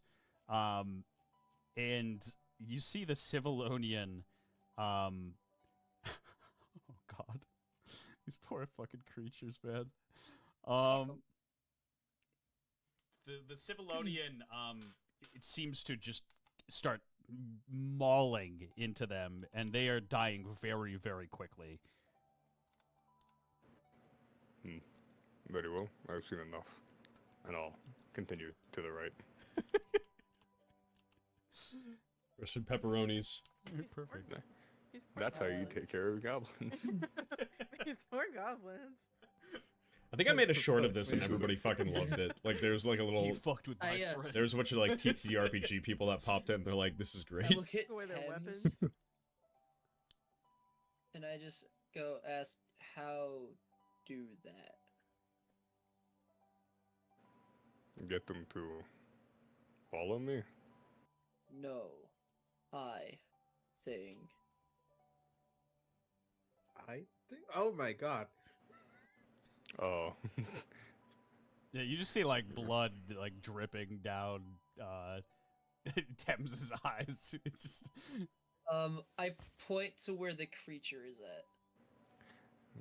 You look at things you aren't supposed to. Shall we continue? Yeah, I want suppose. power. God. The worst part is nobody knows exactly what I'm talking about. It's great. It's just like, huh? I want the ability to be in somebody's eyeball and come out like a shadowy demon. It makes them bleed their own And blood. would somebody like to take the lead? I'm assuming, yeah. I wasn't paying enough attention to take the lead, so. Take the lead. Perfect. And Thames, the weapons that they did drop for you, they were all arrows, and they seem to be kind of dipped in a flammable substance. Do they have this any for a while, bows to yeah. go with those arrows, or do they just show the arrows? Yep, bow and arrows. Okay. And Alice, you kind of walk Get back those to Robin Hood. where they were looking. And what would you guys like to do? I'll go to the left. Okay, Thames goes off to the left here. Looks through quickly. And I'm assuming you're probably just going to be following the wall again, yeah? Yep. Trustworthy. You kind of reach this point and you look down this hallway, and it seems like a familiar territory. And as you kind of go forward again, you see another chest. I'll see if that one's locked. Okay, you go up to the chest, and you go to grab it and open it up, and yes, once again, it is indeed locked. Then I'll return to the group. Perfect.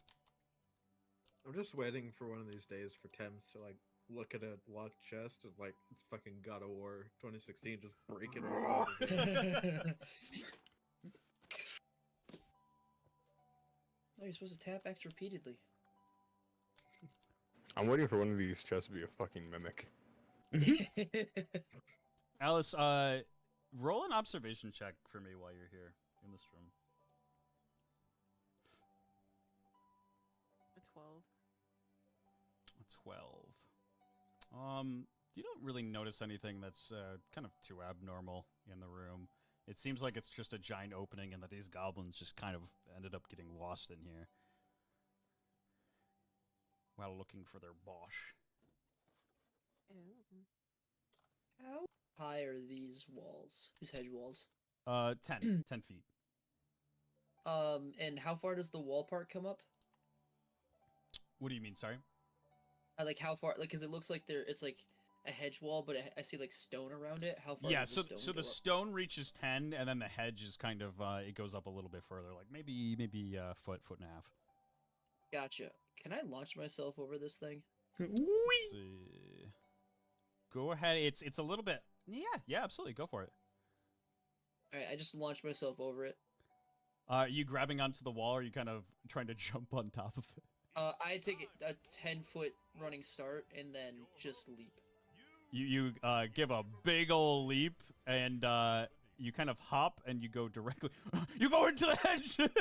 Yeah, you jump, and you kind of hit the hedge, and you're just kind of sitting on top of it. Let me move you up to the top layer here. Michael just subscribed. Who is that handsome turtle? Who is that Maze handsome Runner, turtle? Josh? I mean, I was kind of trying to just go to the other side or like jump through the hedge or whatever, but I'll be on top. That's cool. It just looks up like, what the fuck? Do I see anything from up here? The bird's eye view? Give me an observation check. And before I get yelled at for cheating. Wow. Just can't see things. 9. 9, kind of same thing as Alice. You kind of you look out into the room, and it seems like it's just a kind of a larger open area that anybody could kind of get lost in the maze. And you look around, and it seems like you've kind of explored most of every part of this area. Doesn't seem like any area in this part of the maze you kind of haven't touched. And yeah, nothing seems too abnormal.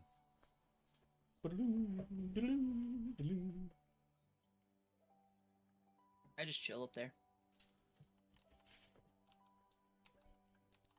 Perfect. Pivot, Thames, what would you like to do?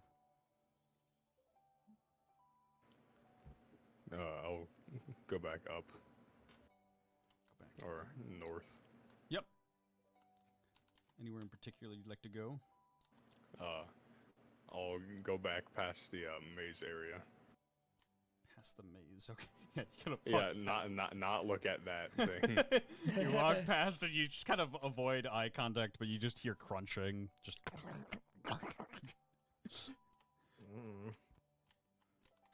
And what would you like to do?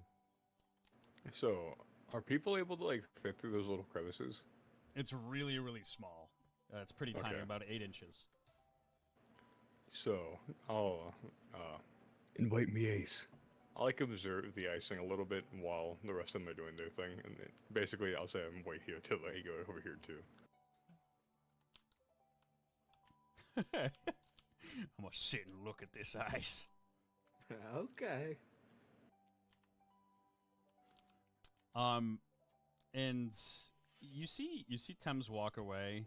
And you're all kind of just like looking around the area.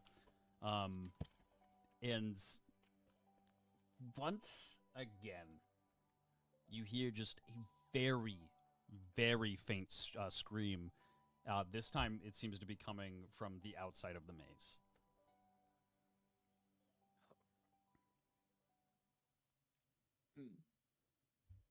Which direction? From the south. Here. I hop down. I hop on the maze from the south. Hop right over here. Yep. Perfect. It opens up to the rest of the gardens, and give me just like an observation. Once more. All right, boy, howdy. I've been doing so well with these rolls of the observation. Yo, actually though, 16. 16. You see, actually, in kind of perfect vision, Colette running back to her house in just instinctual fear. Like, she seems like she's running for her life. And you see a gigantic goblin run to the house to try to get to her. She locks herself into the door, and you see the window kind of just close shut, and the goblin seems to kind of like just look around the house quickly to see if he can get in, and he starts to like back away and runs towards the forest. Monster. Monster? Where? House. Is Colette there as well? Yes. Well, that is where we're going. Come. Inside. I just hop off the maze if I can. Yeah, just hop out. Well, then. Perfect. And that's just kind of like that is kind of like the maximum amount that you can kind of jump without really, getting hurt anyways. You kind of judge it really well, and you're like, yeah, I can jump that. You jump down, you're like, all right, I'm going for it, and you run. You already put way too much thought process into this. He sees wall, he jump. Wall up wall. And all I'm saying is that if you didn't say give me the launch stuff today, I would have never thought of that. Open up new possibilities.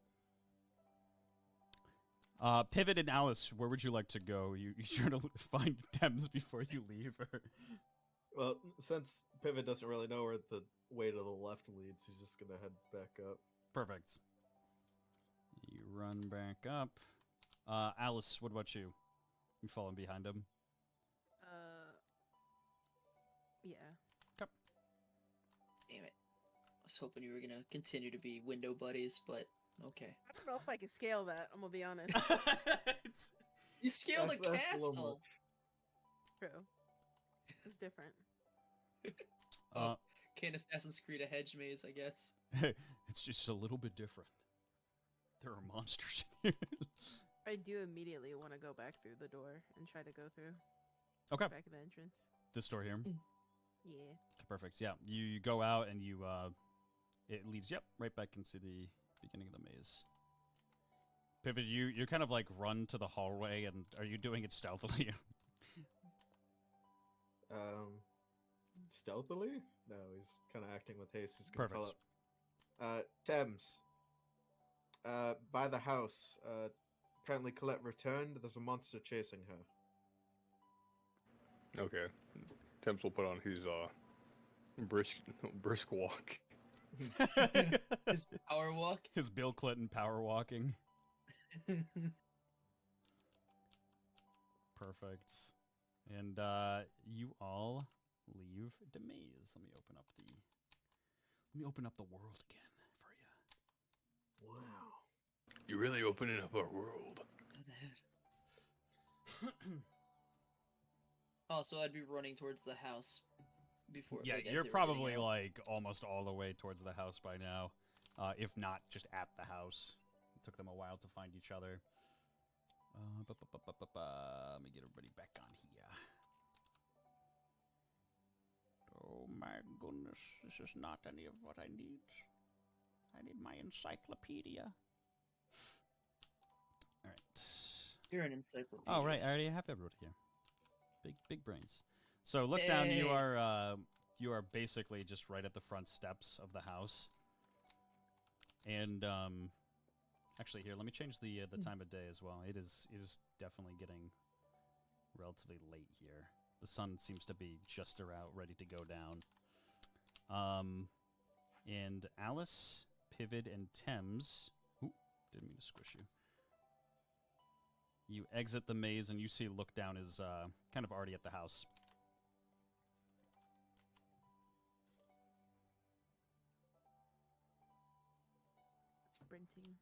Sprinting. Running. Yeah, I'm I'll go over to the house as well. Everybody else running. Thames a little bit far behind. Hey, it's hard being a 2-century-old turtle, okay? It's not that easy being green. Look Down. You get up to the house. What do you do? I try to open the door. You open up the door, and it is locked. Locked shut. And you hear kind of... Cole. You say Cole. Yeah. You see her, like, just quickly appear at the window and, like, run over to the door really quickly, and she says, "Are you alone?" No. Is that monster with you? No. Okay. And then Actually, she... is the monster around? Or is it off in the woods? No, he's not here. He's just, like, sitting in a bush, just like... Right. He went off into the woods, from what you had Okay, seen. then You yeah. can't see him, yeah. She opens up the door for you, and she says, "Come on in, quick, quick, quick." Why run? What do you mean? Quick, quick, get in. Why leave house?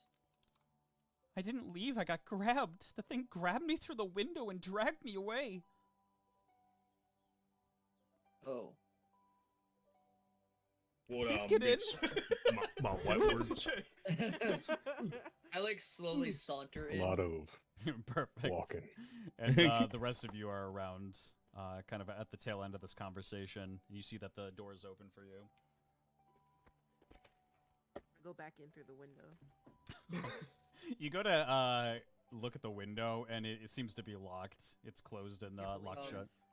May I go to her room, unlock, and open the window?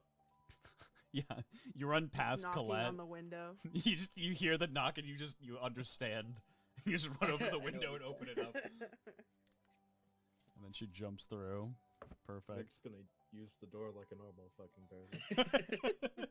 Yeah, I You don't can use the understand door our because I bond. can't enter anywhere else. I sure don't. Perfect. You all enter. Yeah. Oops, actually, let me just change the scene here, change the setting.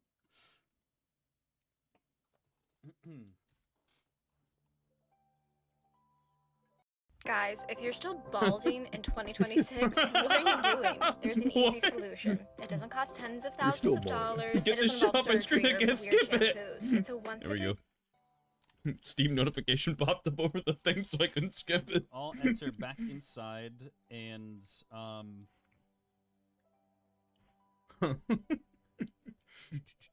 Colette is very, very dirty.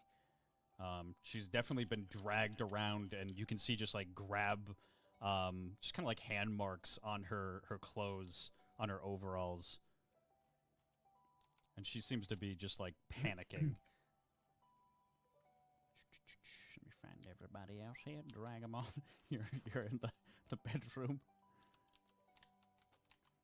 And pivot. Here we go.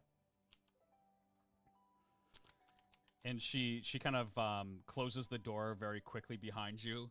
She's like, oh my god, I was so scared. I thought they were finally going to take me away. Only one.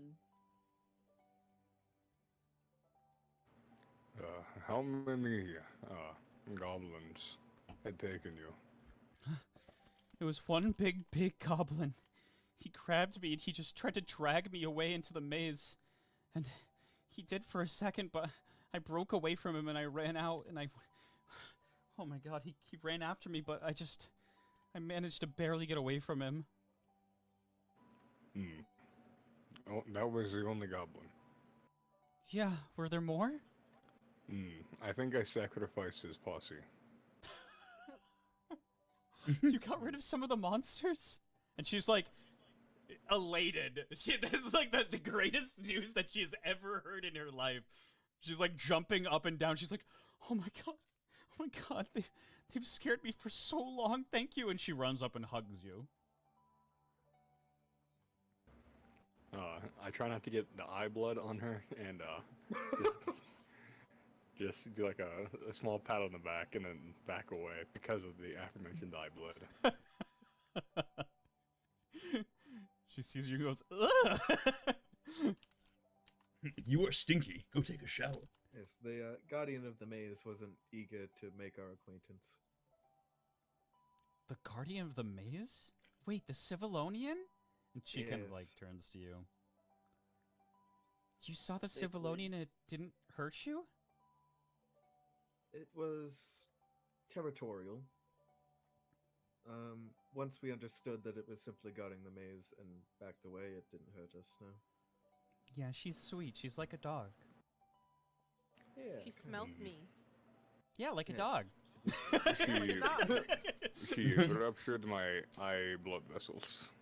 Oh god. Not like a dog. I've seen Like that a happen dog. to some people that were trying to trespass in the maze Bro, before. the It's hits. so painful.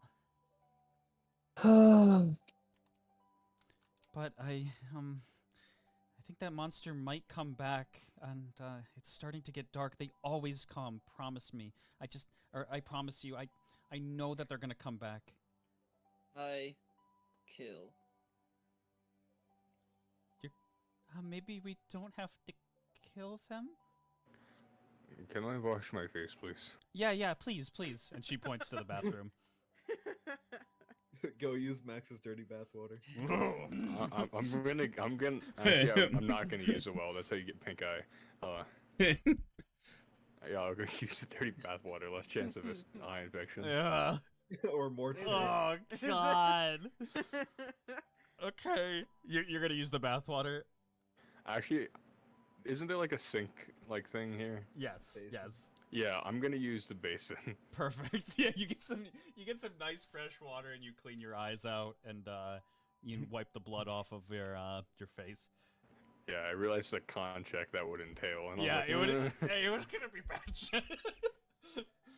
The gamer Stinky bath Max max water. water. I just go and sit cross-legged in front of the front door. Like a guard dog. Oh god. And And yes, I'm looking down. she looks over to you and she says, "You can get more comfortable. I don't think that they can get inside." I don't answer. He's a quiet type. I mean, that's okay. Though yeah. Though I am curious, why haven't they come inside? I don't know. They always seem to kind of lose interest once they know that they can't get in here easily, I think. I don't know. They never break any of the windows. Nothing. They kind of swarm the house for maybe about 10 minutes, 15 minutes. They knock on the doors, see if there's any way into the house, and then they just kind of leave and do the same the next night. So do we want to kill this monster? Do you guys think that you would? He's big and he's scary. It's likely nothing we can't handle, but I would like to see why this creature has been tormenting. After hearing that, I go to the window and unlock it. What?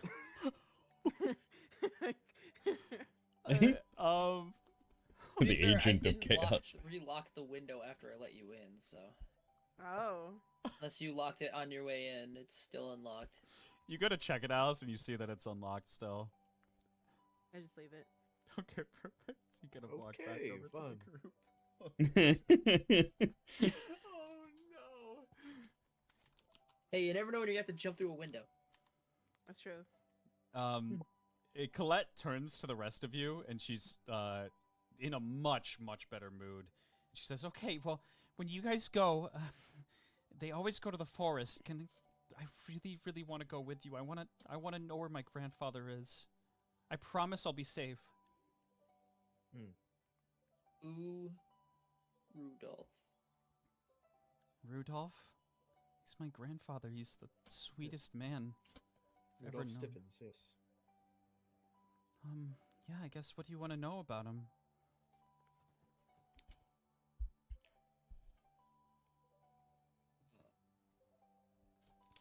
Name familiar.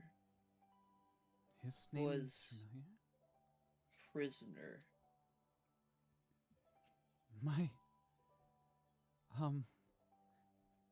grandfather was a priest. Do you know where he was? She, like, you just kind of see tears start to well in her eyes a little bit. And she, like, walks over to you and starts to get closer. She's like, please, if you have any information on my grandpa, please tell me. Years ago. In dungeon. He was in a dungeon? And I actually look down, actually starts like shaking a bit. And she starts to visibly cry in front of you. Says,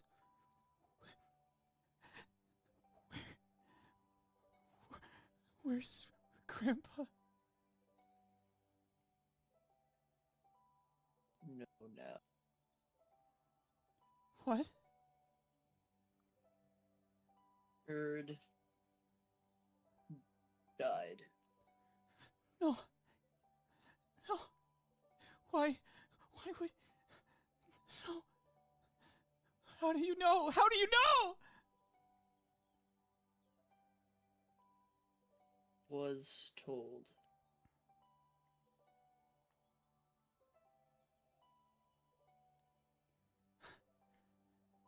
By a friend. No. She runs past you, and past Alice, and goes to her room and kind of slams the door shut, and she starts bawling her eyes out. I'm gonna sneak in there and lock the window. Okay, roll a stealth check as she's feebly crying in the corner. The 15. You manage to do so. She doesn't notice you. And you lock the window. And it's just, it's the type of, the sobbing that, it kind of reaches the point where it's so heavy that your body is just not used to being able to let out that much. And, she's like breathing in and out like really, really heavily and just, Is she doing the hyperventilation cry? The Yes. Yep. Oh. And you kind of tiptoe through. And just, do you want to leave the door open or do you want to close it again? I'm I'm gonna leave it open like a little bit. Okay, She was nabbed once. She could be nabbed again. that is true. Hmm. And it's just like this very, very sad moment. Thames, you heard her just bawling out in the living room, and her footsteps as she kind of ran and closed the door.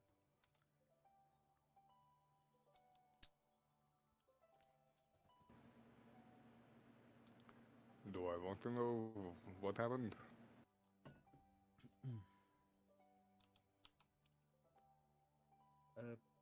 Apparently, looked down and heard that her grandfather had died in the dungeon. I would like to do a history check to see if I had heard the name before. Okay, yeah, go for it.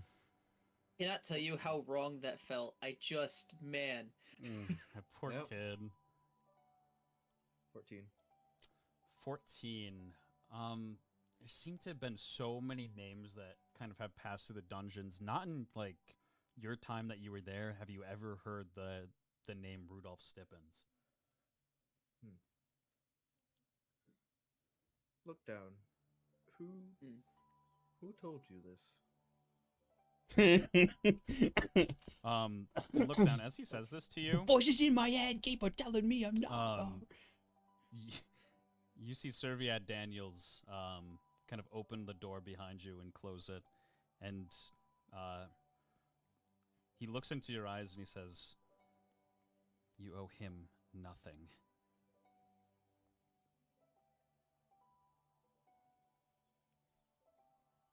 A friend.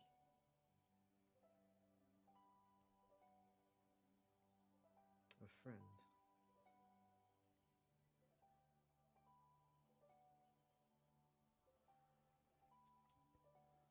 Erd was a hopeful person. Rudolph survived 50 years, however long that is.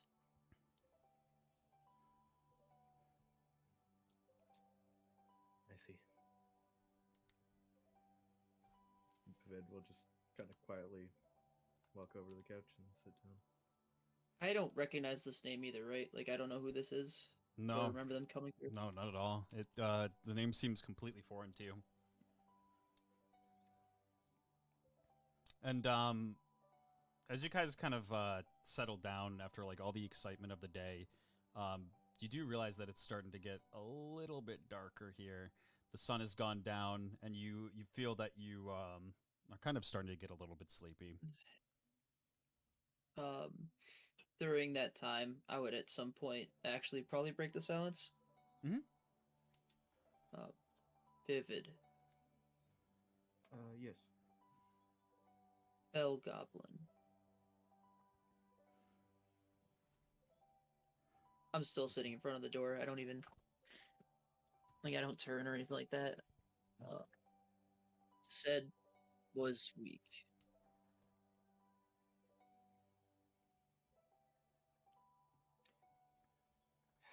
Historically, yes, my people are a race of weak and ugly creatures not worth anyone's time or effort of interacting with. Generally, we're seen as the boot scrapes of society. Seen as lesser. Much, much lesser.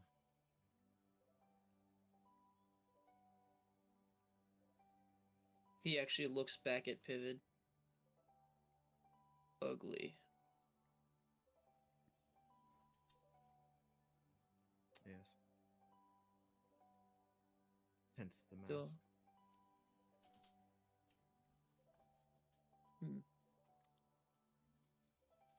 Don't see it. Look down, heartwarming W. It just kind of just looks down at his lap and says no more. That's all I say.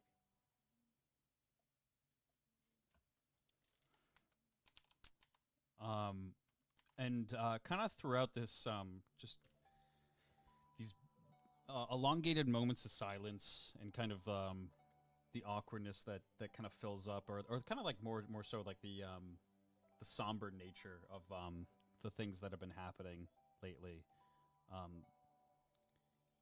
Pivot, you just kind of out of the blue remember that today is Soul's Eve, a holiday in Nickelmentia. You usually never get to celebrate it because you're always busy, always working, and nobody in the castle ever celebrates it.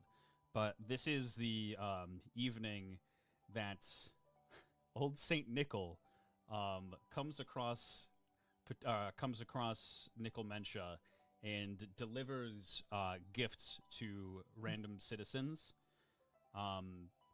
based on how many souls have been returned to the heavens that year.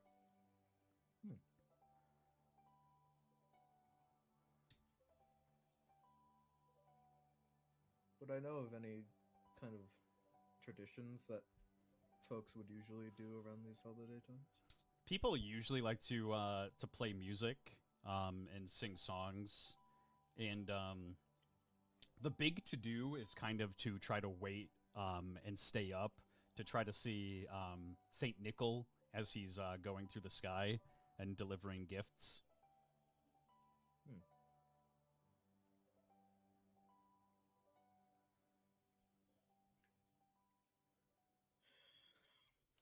What was the name of the holiday again? Sorry.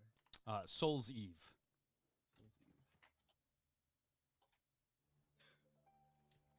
Fitz just gotta kind of let out like a soft snort. He's like, don't suppose anyone knows how to sing or has an instrument. I have gotten pretty good at rhythm, but not any instrument in particular, no.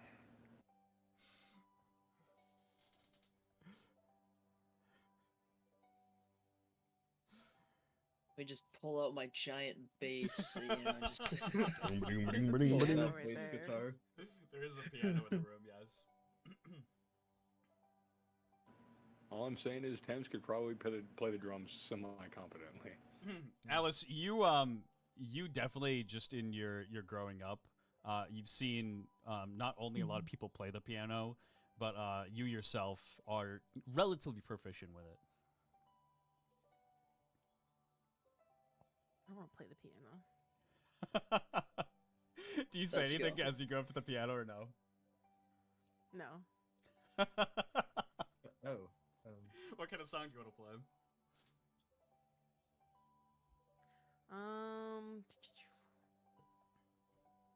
One that I would probably have heard, since I'm very proficient at it, I think I would know some that would be played at this time. So just anyone that just fits it.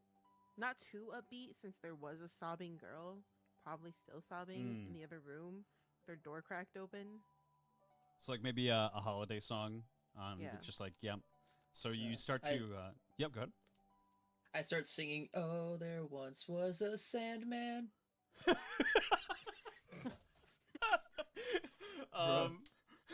Jeez. Just roll, just for now, just roll a flat 20, please. Are you actually gonna sing? No! I would love to hear. Look down, belt it out. I was just there for the reference. You start to play a holiday song, Alice, and as you do, Colette kind of peeks her head out of her door. Her eyes are very, very red, and she kind of walks over to the chair, turns it around, and sits in it and watches you play music.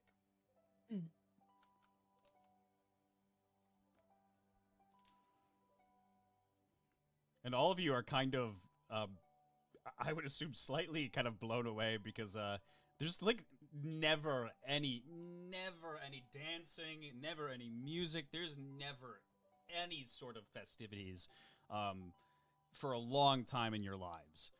Not that any of you can realistically remember other than maybe Thames, right? Like, it's been a while for Thames since he's actually gotten to see some kind of performance. So it's just a really, really just beautiful and nice moment, and kind of lightens the mood quite a lot. I'll say if Thames does get into the holiday mood, he'll attempt to try to sing along with one of the melodies. Perfect. Let's go. Thames, roll a history check for me. Sure. We'll just see if we know the holiday song here. Rack the old noggin. That's an 18. 18, perfect. So 16 plus 2. This is an old time song. I'm just gonna give you the prompts, and you're just gonna go for it. And I believe in you. Called "Old Saint Nickel."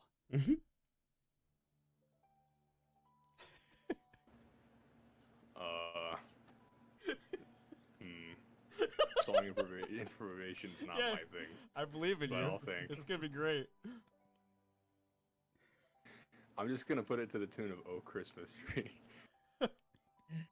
Oh Saint Nickel, how I love you, Saint Nickel. Beautiful. Let's go. Let me check the lyrics on Google.com, cause I don't know anything past the initial verses. Oh my god. I think you're doing great. I don't know what the fuck a Google is, but you're doing great. And like, Colette's been like crying for so long that she's still kind of slightly crying, but she does like let out like a little laugh, like as she's like crying. She's like, just like a little laugh. Can't believe she's been crying all day. It's been hours. It has been hours. I mean, realistically, how might you feel? I don't know. I just feel like, all I did was tell her that her grandfather might be dead. Alright, I got more lyrics now. Your weight so low in summertime, stay very high in wintertime. Oh, Saint Nickel, oh, how lovely are thy fat rolls. Oh my god. Those are the canon lyrics now. Oh my god. Just looking off in the corner as I'm hearing this singing. As I'm still playing and just like, jeez. That's not the one I remember. It's not the one that I remember at all. Never in my day. I like to think that this is just the version that Philip made as he was a kid, and this is all he can remember. Give me 1 second. Ooh.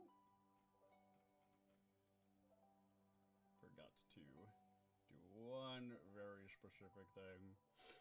But as you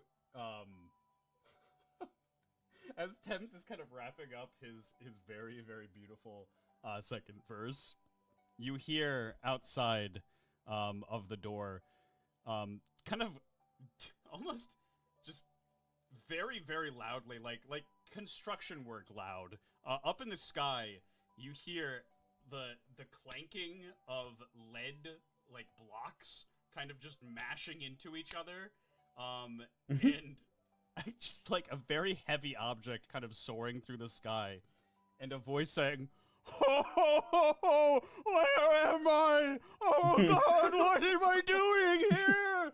Let me go home! Let me go home!" I stand up in a battle ready stance. I'm gonna go look outside. Seems Saint Nickel paid us a visit. Good night, people. You go outside and hold on. Dap. Yeah, it's actually just Baveli. Let's see. Change over the map here. who else is going outside? Is it just Thames? I follow him. Go out the window. Go out the window.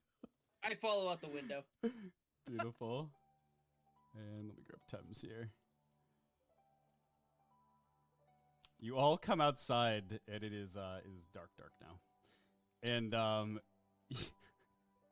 you see a very, very large sleigh going across the sky, very, very high in the air. Giant cinder blocks just clanking, like I said, against one another.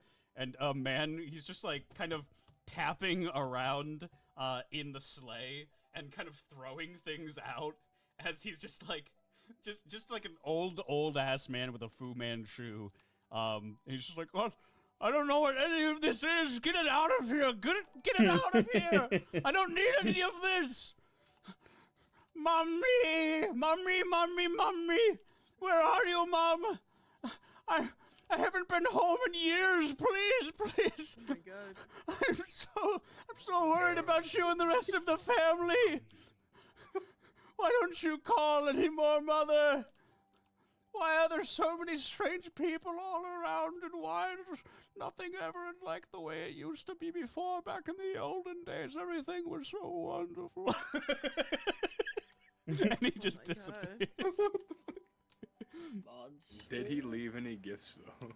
Yes. So you all kind of Everybody look down needs at to your worship feet Saint quickly. Nickel immediately. Just me. Yeah, just look down. Can only look at his feet. and Must look at become all the jolly. gifts here.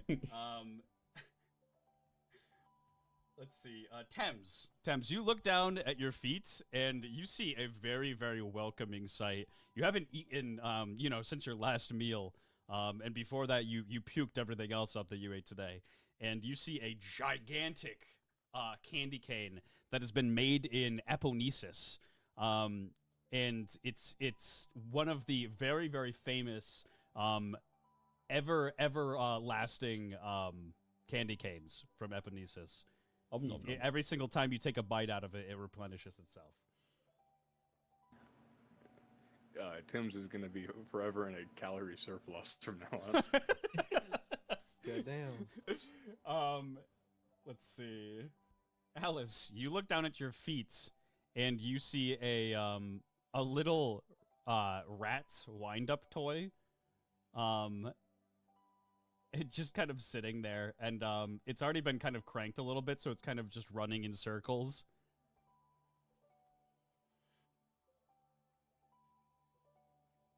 Cool.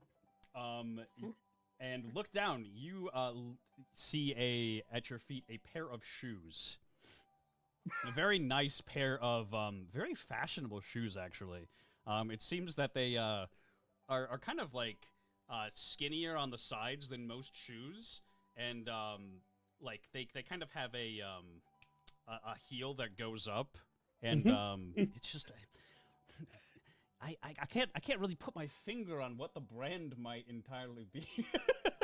I put them on. Perfect. You put on your Converse and and Pivots. Let's see the brand name. We're gonna get copyright striked. Pivot, you look down at your feet, and there is a piece of paper that seems to be very, very old, that you haven't seen since you were a boy, and it is a painting of your mother with your father sitting on her shoulders, and you had almost kind of forgotten just the way your mother used to look, the small details of just like the wrinkles in her face, the color of her eyes, and just the rosiness and just welcoming smile of her cheeks and mouth. And this is from your childhood home that you remembered you couldn't grab before you left.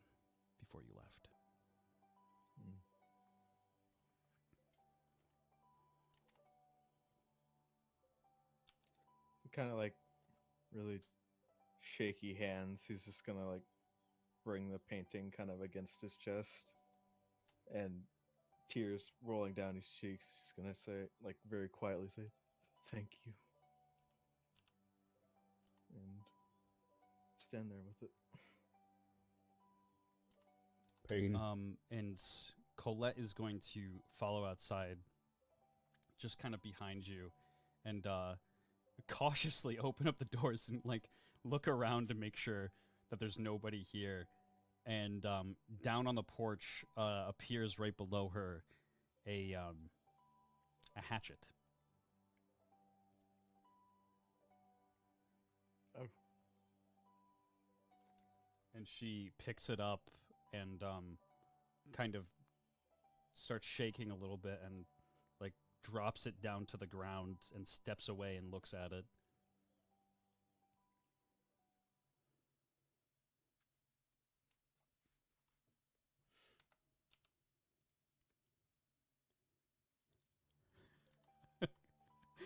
And she kind of starts to walk back inside, and she says, "You guys can come back inside. I think they'll be here soon." Do you want a piece of candy cane?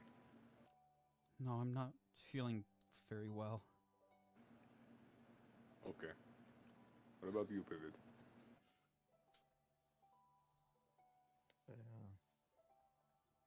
I think I'm alright, Dims.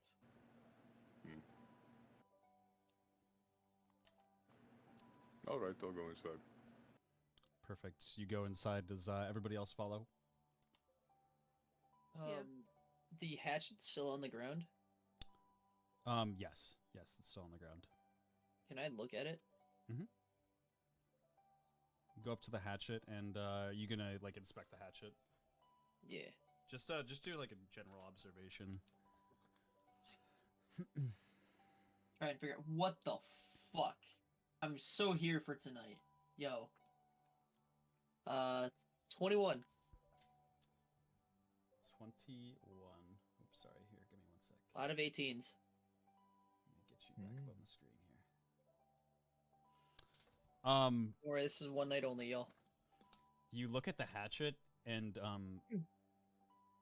you don't really sense anything like weird about it. Like you don't really know where it came from. It looks like just like an average handy tool. But Surfied Daniels kind of just appears quickly and looks at you and just says, "I have a bad feeling about that. I think that this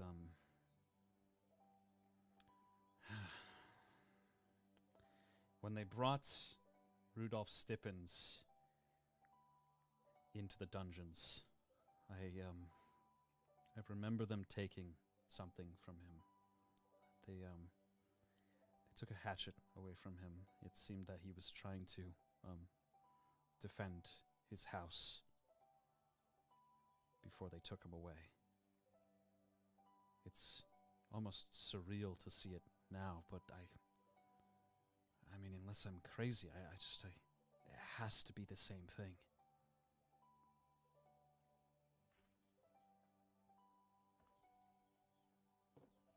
This man is important. To Colette, he's irreplaceable. He was, it seems like everything to her.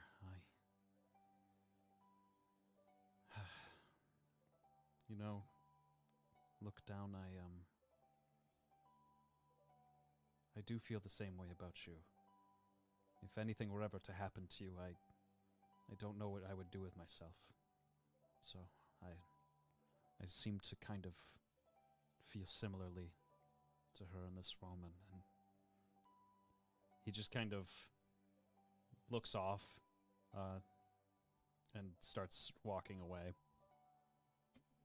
As he walks away, I look towards him and just say, "Nothing's happened to me yet." And he, it makes him smile a little bit. He nods and turns back around and walks away. I keep the hatchet on me. Perfect. Everybody else going inside? Yeah. Yep. Perfect. Pivot. This is kind of sitting there. But once everyone else heads inside, he's going to just kind of slowly follow in. Everybody else heads inside, and as you start to head inside, Pivot, unfortunately enough for you, you hear a distant, I can't believe for the 15th time in a row, absolutely squat, nothing, echo from the castle. And Poor Maxwell. You follow behind everyone else. I'm already sitting in front of the door when you walk in. Except now I have a hatchet. Oh God. I don't think I like that very much. Thames will offer some candy cane to look down. What is this? Food. It's sweet. I take a bite. It tastes so deliciously, just mouth-wateringly sweet to you. The sweetest thing that you've probably had in the dungeons has been fruit. And this just, it's so far and beyond that.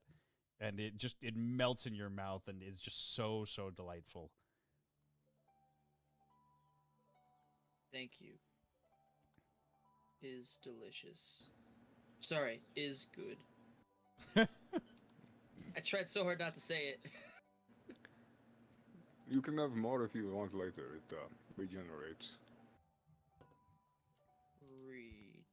It comes back if you take it. And even as you're saying that, Thames, like, you see it just slowly but surely just starting to regenerate a little bit more and more from where Once you it took a comes bite back, off. I will also take a bite off of it. So just a question for the DM. Yes. What happens if you swallow it whole? That's a great question that hopefully nobody ever has to find out.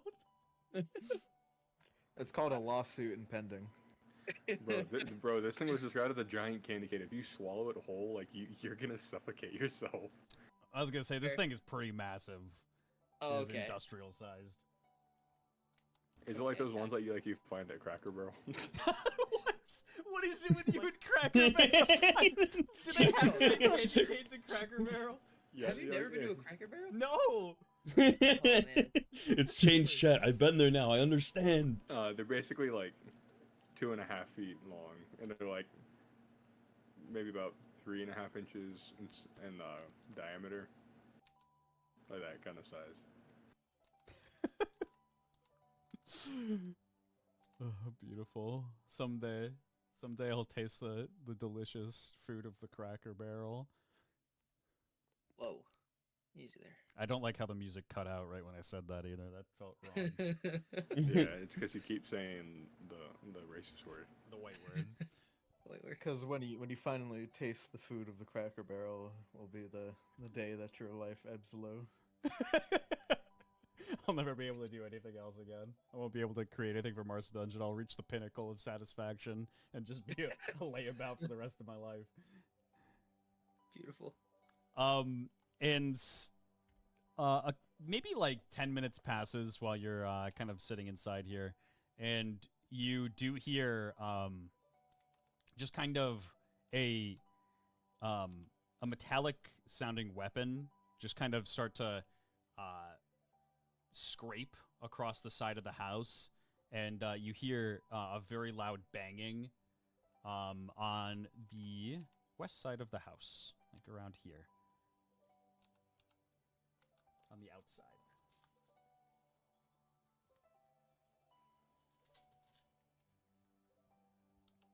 I stand up with the hatchet in hand.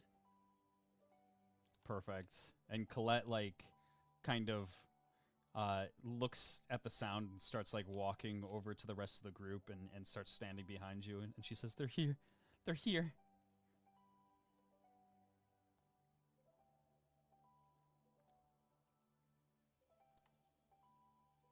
And wait.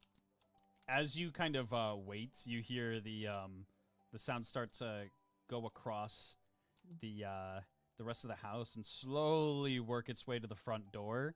Did you lock the door? Kick the door open. Okay, perfect. You kick the door open and give me a As strength soon as check. they're right in front of it, is when I kick the door open. I'm gonna go back outside here. Natural 20. Oh my god! Beautiful. Okay, we're gonna go back outside. One night only, y'all. Oh my god. My goodness. I That is beautiful. I have never been on this side of like rolling. At least I can't remember. Yeah, this is great. I'm reveling in this right now. He's not lying when he says that his rolls are pretty much always the worst. Like, they never work out for him. His rolls are It's always poo-poo doo-doo. threes. They work out for other people. Oh yeah, sure. When he's trying to help other people, but... When it's for myself, no. And you kick the door, and you see a very, very big goblin go flying backwards and onto the ground. And he lands directly on his ass. And he says, "What the hell is wrong with you? Let me inside, will ya? Let the big boss inside!" I run at him and say die and swing at the hatchet. I was just right to it, huh? Yeah. Perfect. Fuck this guy. Lockdown's not fucking around. And everybody roll for initiation. 8. Oh my. Okay. I wish I was keeping track now. That's another nat 20. Oh my god, Or let's 19. go. Keen, did you load Josh's dice when he was watching? I did. I said this is the night. This is the night. Did you also load my dice, but in the opposite? No. Somebody's got to take my fall. I'm sorry. Alice, you said 19. I like how nat 20s are essentially 999 strength in any action. Well, in Mart's dungeon, the nice thing about, well, I guess I shouldn't say the nice thing about nat 20s is it doesn't mean you get an automatic success on your actions. It just means, I mean, it's just a spectacular roll. So sometimes people will roll nat 20s and, like, still fail their actions because the situation or, like, the check will be just too high. Be the tactical genius of the team because it's clearly not going to be me. All right, look down. Go ahead. You run up to him and you swing at him? Yep. Perfect. Go ahead and swing. See if you hit. Oh, man. Okay, so I get a -2 because I'm using a weapon. Just like XCOM. Is it still I've actually +1 never for played any of the dex? XCOM games. Or is it strength? This is a dex weapon. I've always wanted to, though. Okay, XCOM's always seemed fun. 15. 15 hits. Yes, go ahead and roll for shit. damage. How much does this hatchet do? 1d6. Okay. Oh, fuck that die. 3. 3 damage. +1 or plus anything? Did you already add the +1 for the dex? To hit, yes, but not to damage. Okay, no, it's just a 3 then. Okay, perfect. Okay. And you see him just kind of like is surprised to see just a human just kind of launch off the stairs and jump at him. Usually when he comes around here, everyone is petrified and just kind of holes up inside. So like this is like the bully like picking on the kid for like the bajillionth time, and then finally he comes to pick on him one day, and his older brother just kind of bursts out and beats the shit out of him. He's like, "Whoa, whoa, whoa." Is there any way I can roll an intimidation? Yeah, sure. That's a nat 1. And everything was balanced. Yeah, you go to like growl at him, but it's like this really like it doesn't feel natural to you for some reason. You're just like, oh wow, that was like really not good. And he kind of just like laughs to himself. He's like, ho ho ho ho. So the pussycat wants to come out and play, does he?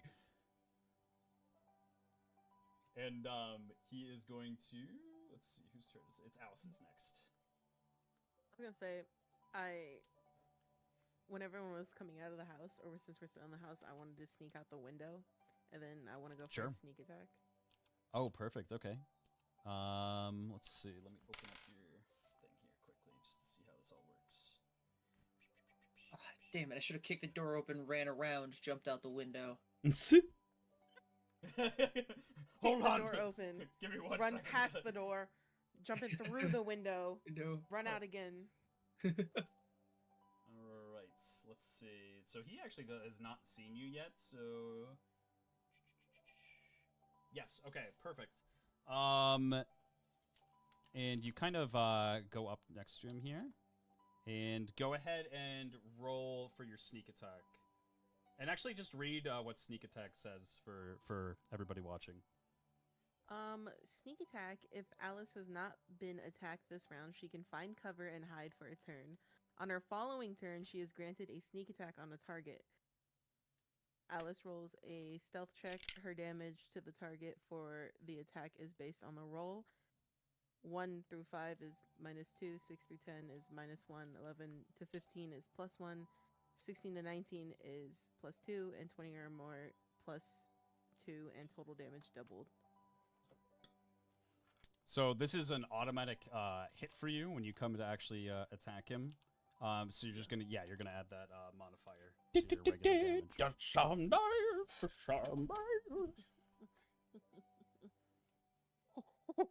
A 20. Okay, perfect. All right. Oh, hot damn. Roll your holy shit. Okay. Let's go. Okay, holy shit. It's 1d4 plus 1 double damage on sneak attack for your assassin's dagger. So you're gonna actually quadruple your damage altogether in the end. But roll a 1d4 for me. A 3. Okay, so 3 plus 1 plus the 2. So that's 6 altogether, and then quadrupled is 24. Oh my god. 24 big damage just chunked out of this. Oh my god. Let's see. He is hurting. I am back. Give him the business. Welcome back. And we Tibbs. back, and we back, and we back. Let's see, who's next here? Oh, let me put on some battle music. What am I doing? This is so brain dead of me. I mean, to be fair, this ain't gonna be much of a battle. I don't think so. I think this poor thing is. No, we're gonna. I'm gonna ask him, like right before too, or as my dagger's in him, I want to ask, why do you keep bothering this little girl in her little farm? Because some girls deserve to cry. That sounds terrible. That sounds so terrible. Yeah, from what you see, he's a very terrible person. He's gigantic. He seems like he kind of gets away with whatever he wants to. And it is actually Verte's turn. He is going to He is going to He is going to get up and try to run away. You both get an attack of opportunity on him. I would like.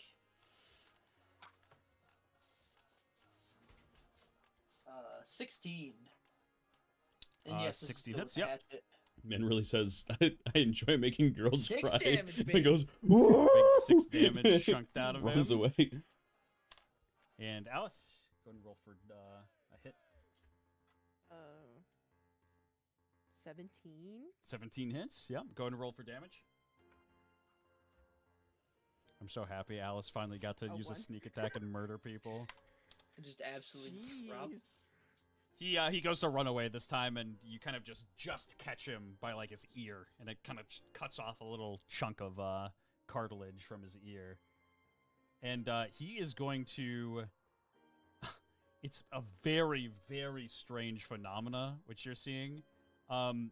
He falls prone to the ground, and in a very, very fast pace, starts just almost being dragged on the ground. 5, 10, 15, 20, 25, 30, 35, 40, 45, 50, 55, 60, 65, 70. He doubles his motion and just gets dragged on the ground into the forest.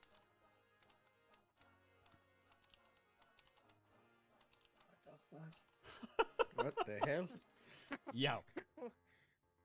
To the point where Colette like sees it and she just starts screaming. She thinks that it's like the most terrifying thing she's ever seen in her life.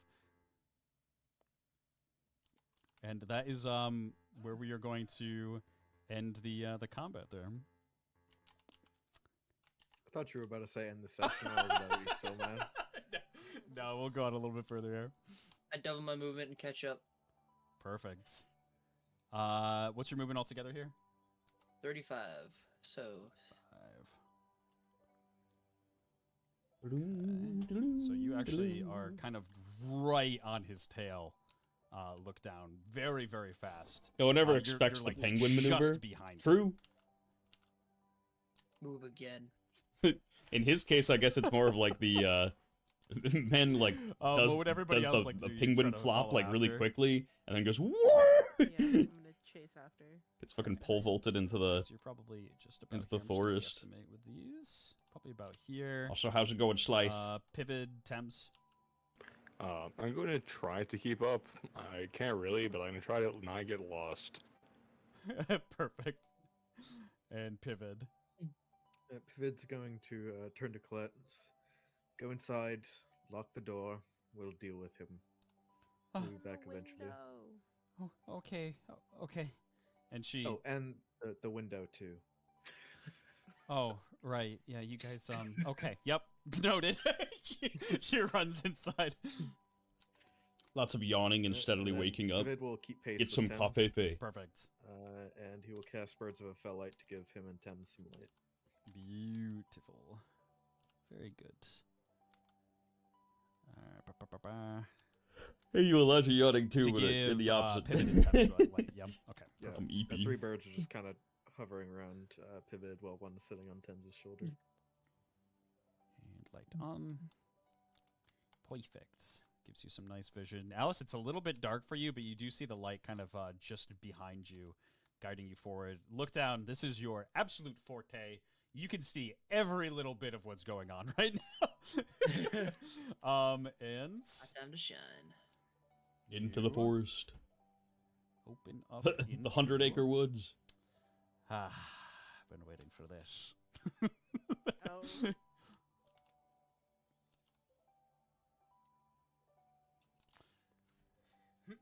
You run through the forest, and it opens up. Nice. But what is he doing here? I changed the tokens! What are you doing here? I saved the map! I'm terrified. Max is sentient. Max So is gonna scary. from now on until the end of the season, he's just gonna keep showing up no matter what. Oh, need to he make a kinda plan does. class. He just never leaves anybody the fuck alone. That's what happens when he loses a bet. Is he's got to go into the forest. All right, perfect. Look down. You are directly behind him. It's probably about like this. Oops. Please. There we go. And as you kind of reach the opening, I'm gonna get rid of this boy here. He runs to a tree and kind of makes a dead stop and sits down on the ground with his knee, like on his knees, and like spins around to you and says, Please, please, please. I'm sorry. I'm sorry. Don't hurt me.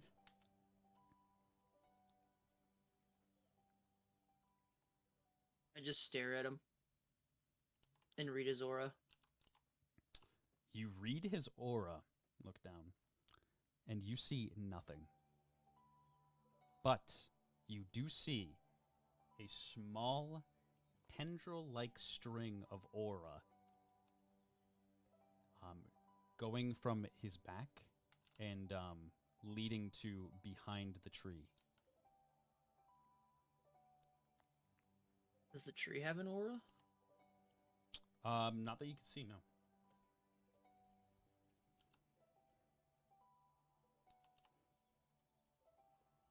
Please, I'm sorry. I'll never do it again. I was looking for my men. They're dead. And you say that to him, and he smiles. And you guys start to catch up here. And he says, I already know that. And as he says that, I just look confused at him. You see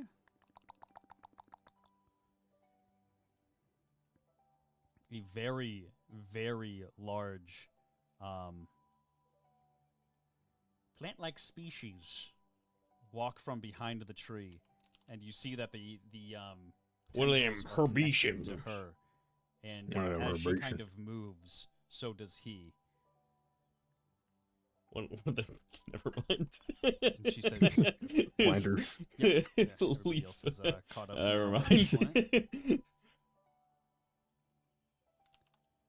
And she says, it's finally good to see you face to face. Thank you for everything that you have done. Thank you. I assume that I should probably formally introduce myself.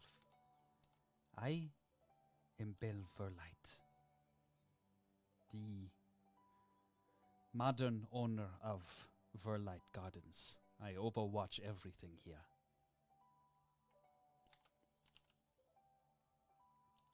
And she kind of reaches her arm, her left arm, out to the side, and you see Colette slowly but surely start to walk out of the trees. I sneeze. You sneeze? Yeah, so I just sneeze. I see the same tendrils coming from her. This bitch got allergies. Yes. But you do see an aura, a very faint aura, coming from Colette. Aura. She's aura-farming. Aura is ambrosia. She says, I welcome you to Verlight Gardens. I did not want to see you and meet you this way. I see that you are traveling with the Prince of Pitovia. I once saw him and thought he was a very good man. So I trusted you. And did not want to hurt you, but I also did what I must in order to survive, in order to keep Verlight safe, and in order to save Colette. And she turns to Colette and looks back at you and says, when Colette was speaking to you, she could see you and she could hear you and understand you, but her words were also mine. And you hear her kind of mimic what she was saying. That was trippy. Can I approach Colette? Yeah. I just walk up to her. I don't say anything. You walk up to Colette and she says, I'm sorry, I didn't mean to trick you. I was so scared. I don't have much time left, I think.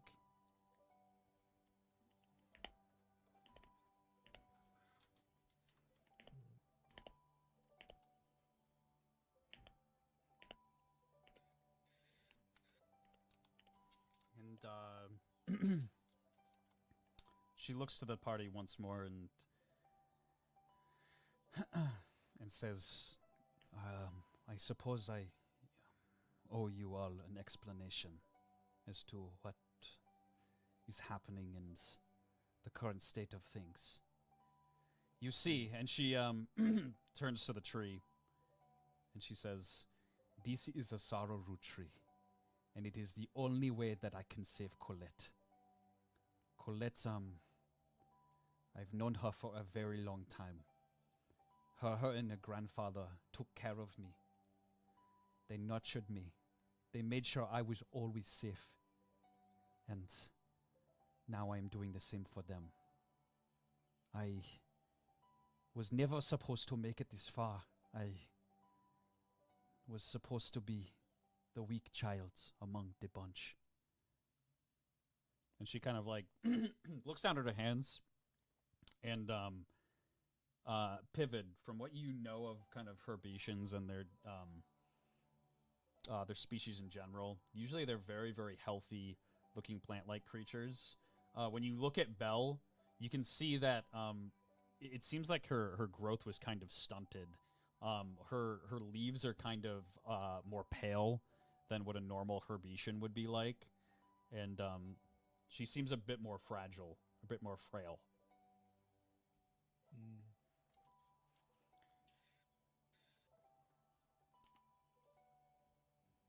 You were born stunted, no? Ah, a good eye on you. Ah, yes, I was originally grown up amongst other Herbaceans. You see, Herbaceans, they grow from the earth. We all start off as seeds, and in Herbacean society, the birthright of a Herbacean is dependent on where they are grown and how they fare in that environment. I was given a very easy environment to grow up in, and I still did not manage to grow very well. And I was not even considered to be. And she kind of like starts to stumble over her words a little bit, and just you can see that it really, really bothers her. My family, they left me. I was not growing fast enough, and I was not proving myself as a seedling. So they did not even eat me. They just left.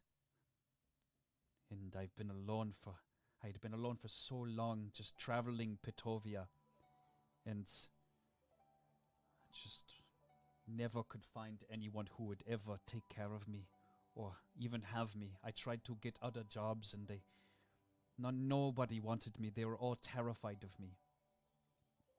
Until I came to Verlight with my puppet, and I watched Colette and her grandfather from the woods. They would always play out in the yard. They always seemed so happy. And one day, Rudolph noticed me, and instead of kicking me out of the gardens, he said that I could stay here as long as I stick to the forest.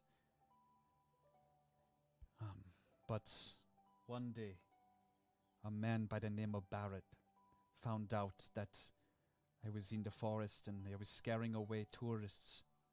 And he told Rudolph that I needed to go. And Rudolph, instead of doing the smart thing and getting rid of me and leaving me alone like everybody else had done thus far, said that I should work at Verlight instead. And so I did. I began working at Verlight. I planted the Vervosa tree that is out in the field there. I know that you saw it. And I entertained the tourists and the children that came through. And I took care of the lawn, and I made sure the landscape looked nice because Rudolph was getting older in years and Colette was not able to take care of the yard yet. Everything seemed pretty good until one more time Barrett came, and he fired Rudolph. And I know he did. I know he did. He poisoned Colette. A very, very effective poison. Very rare, very expensive. And Colette began dying. Rudolph had no money to his name and no house to call his own. He was going to be kicked out. Until one day, I was in the forest and I heard a voice inside my head. It was warm and it was welcoming. It showed me what life could be like.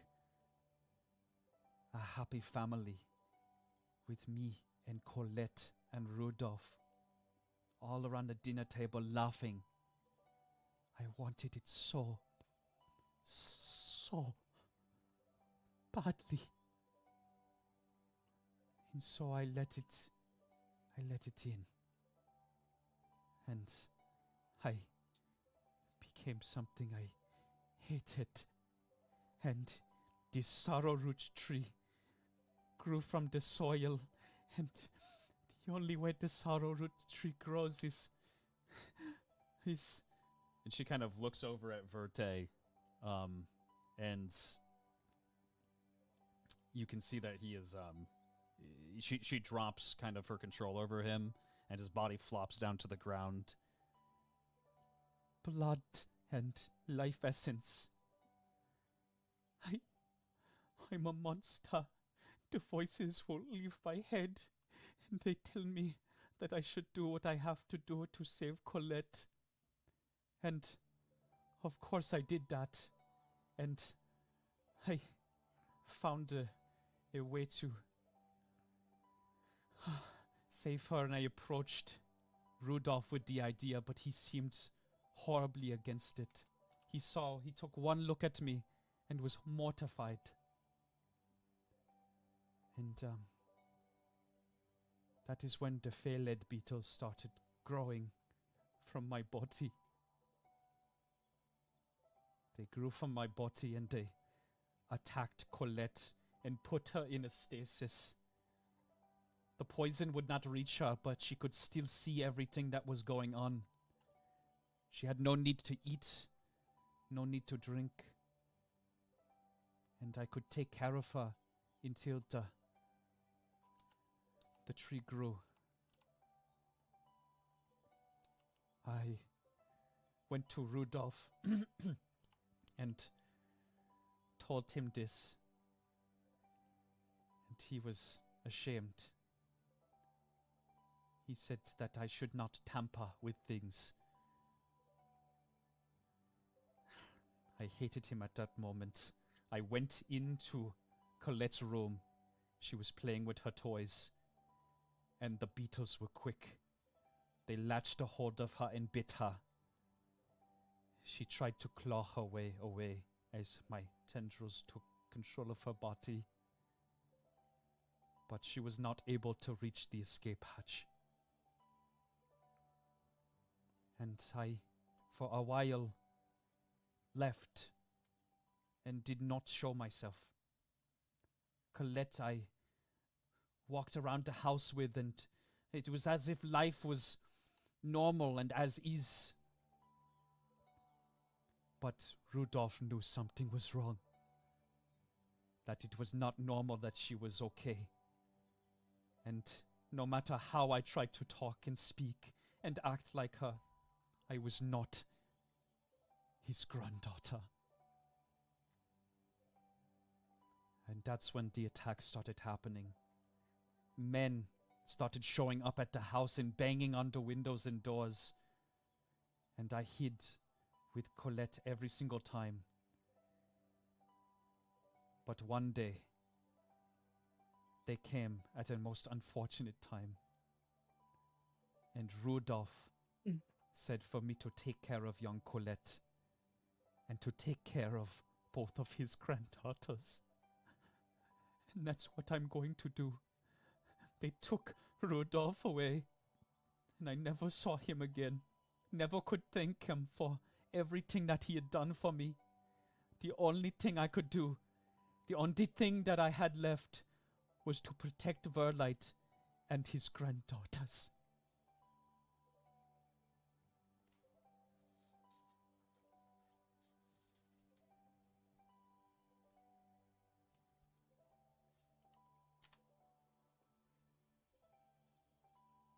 And now what will you do? After you killed those goblins inside the maze, the ones who came to pillage and raze the world and watch it burn as it is in rubble. After you took care of them, I finally had enough blood for the sorrow root tree. The voice inside my head told me that if I had to, that I had to take care of you too. I'm sorry. But I do have enough blood. And I can provide for Colette now.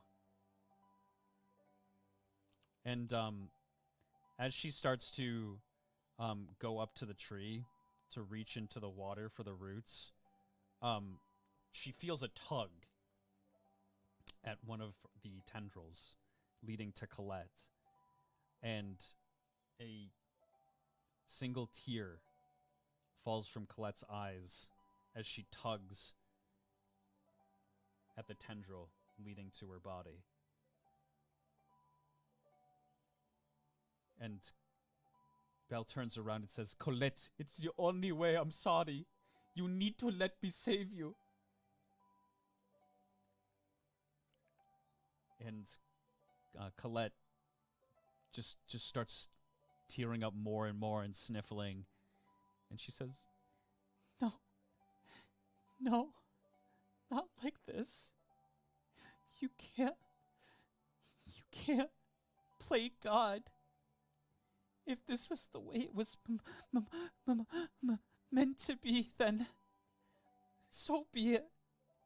And she looks down to look down and sees the hatchet. That wasn't a real one. And she points to it. I lift up the hatchet and I just say, defend home.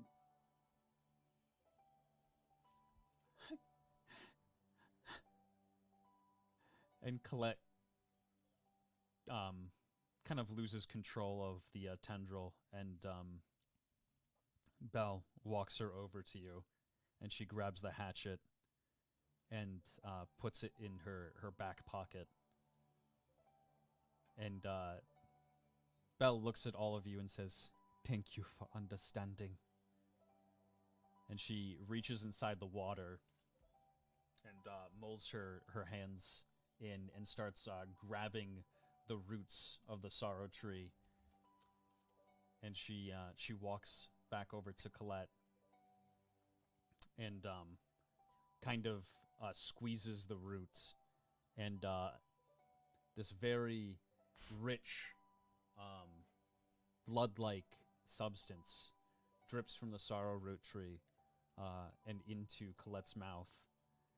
And she lets go of Colette, and she kind of sits and falls to the ground and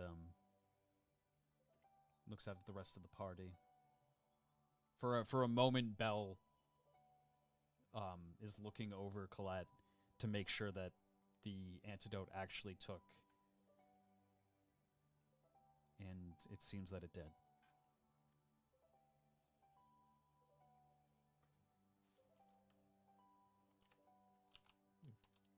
Say watching your aura, it doesn't change any.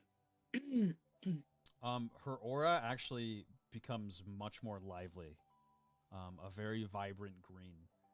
You can see that the life is kind of returning to her body, and that the Phalid beetle's effect is kind of wearing off on her, and she's slowly but surely gaining control of her limbs again and her digits.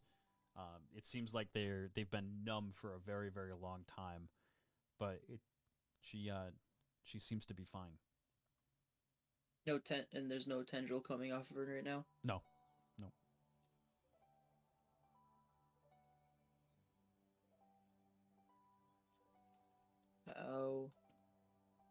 feel?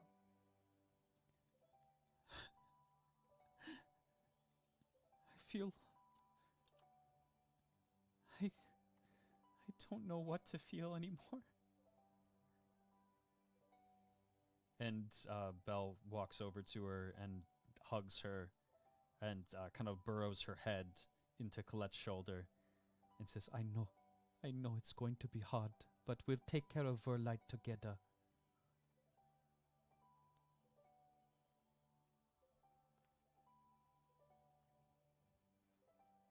I like to look at the tree again. Did I notice any big change out of it since it's... Since it's been, since some of the extract from the sorrow root has been taken out. It seems like some of the blossoms are starting to die down a little bit on the tree. And, just roll like a general observation.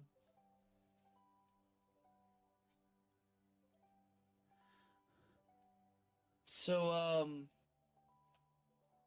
I don't know if anybody's believing me at this point. That's another nat 20. You look at the sorrow root tree. Or 23. The blossoms are all kind of dying off the tree again. And from what you can kind of understand about how this tree probably works is that it needs more blood to be able to produce enough extract for another root again.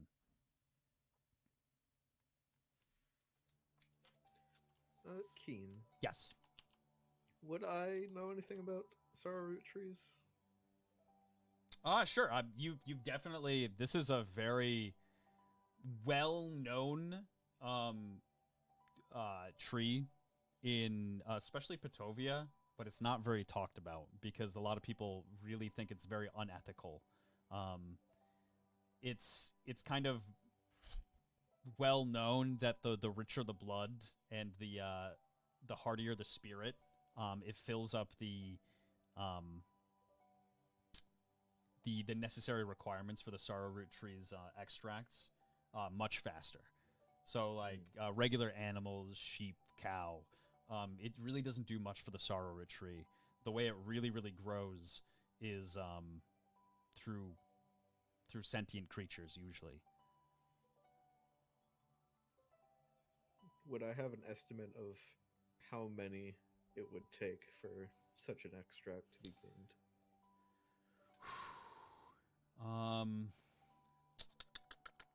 Go ahead and roll a nature check. Okay. As a 17. Yeah, it's been a lot of bodies, a lot of creatures. She's been here for, as you can kind of track in your mind, she's been here for at least like 50 years doing this. It's been probably kind of few and far between that she actually gets visitors, but it seems that she's taken a lot of lives.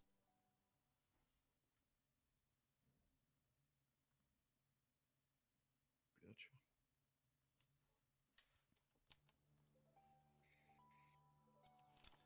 And Belle kind of turns again once more to the rest of the party and says, I heard you were here for supplies. To thank you, I will give you as much as you need. You can take everything. We can grow Verlight once more. We can harvest and take care of it together. So take as much supply as you need. Tim has a disgusted look on his face. Did I say something that offends you, Turdiad? Tim's racism arc incoming. I'm going to revisit this later, perhaps. But I can take no part in sentient lives being fucking harvested. The fuck's wrong with you? And walk away.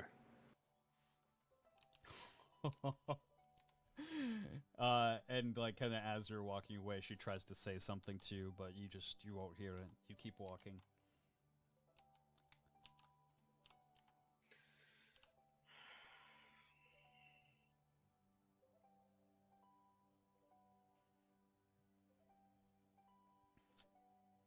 Alice, just... Oh, sorry, go ahead, yep. Nah, actually, I can go ahead with Alice. I'll formulate a bit more. Alice, how do you kind of feel about the whole situation? Do you say anything to her? No, I was just gonna say, I was just not gonna say anything and then follow Thames. Perfect.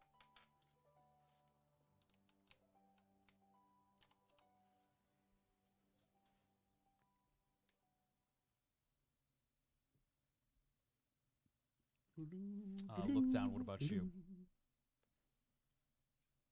I probably just linger, staring at the tree.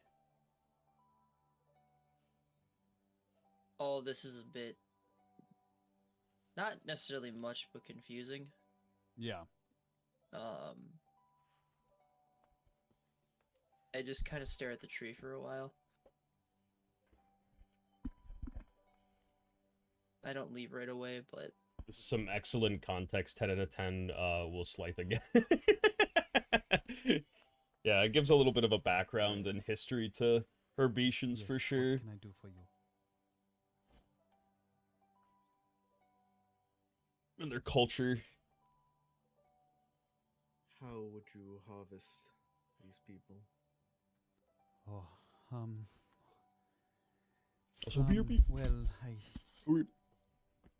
I'm sorry to say that, sometimes I don't have full control over my body. So, when anyone came, I tried to lure them here. Colette has seen too much, but it was the only way. All the other creatures that came here were terrifying, non-welcoming, monsters even. Sometimes there were refugees though, and I sometimes had to lure them to the forest with the same story, and I did what I had to. That you had to, or that you wanted to? It was the only way to save her. Do you think she wanted to be saved like this? Do you think Rudolph would have wanted it like this? Rudolph would have never wanted this. And for what it is worth, I did not want it either. Yet you did it. And as you kind of pick her brain more and more, you can see that she is like getting increasingly twitchy and uncomfortable, and she starts kind of whispering to herself, and like looking around kind of frantically, and just Am I close enough to hear the whispers? If it's anything coherent? Go ahead and roll an observation, just because it is whispers. You're close enough, but I feel like you. Not nat 20, but it's the 8th 18 I've rolled so far, so 21. So you do end up hearing kind of what she's whispering about. She's kind of frantically looking around and saying, "No, they helped me. I would never hurt them. I did not mean to. I did not want to hurt any of the others. I just leave me alone."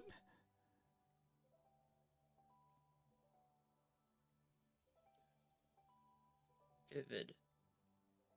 Yes, look down. I look down. What is it you wanted to say?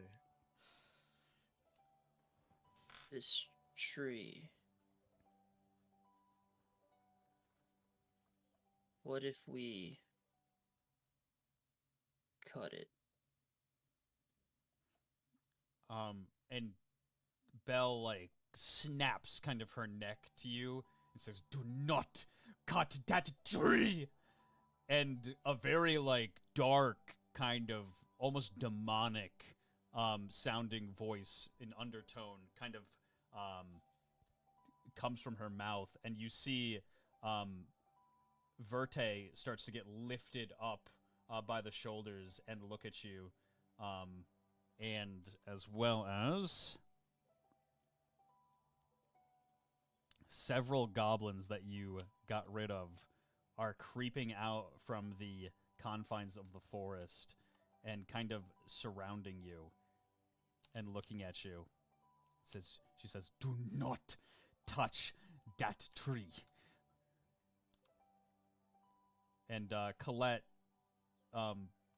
very terrified, runs up to Belle, because she's never seen her like this, and starts shaking her and says, "Stop it! Stop it! Let them do it! You're going insane, Belle! This isn't you!"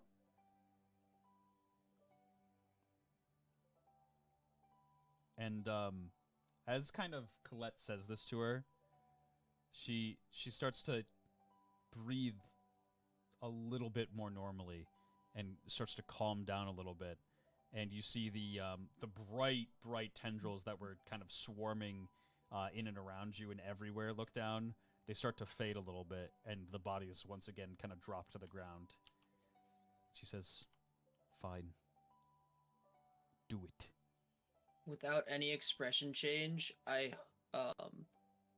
put one hand back towards Colette and then put the other hand towards the tree.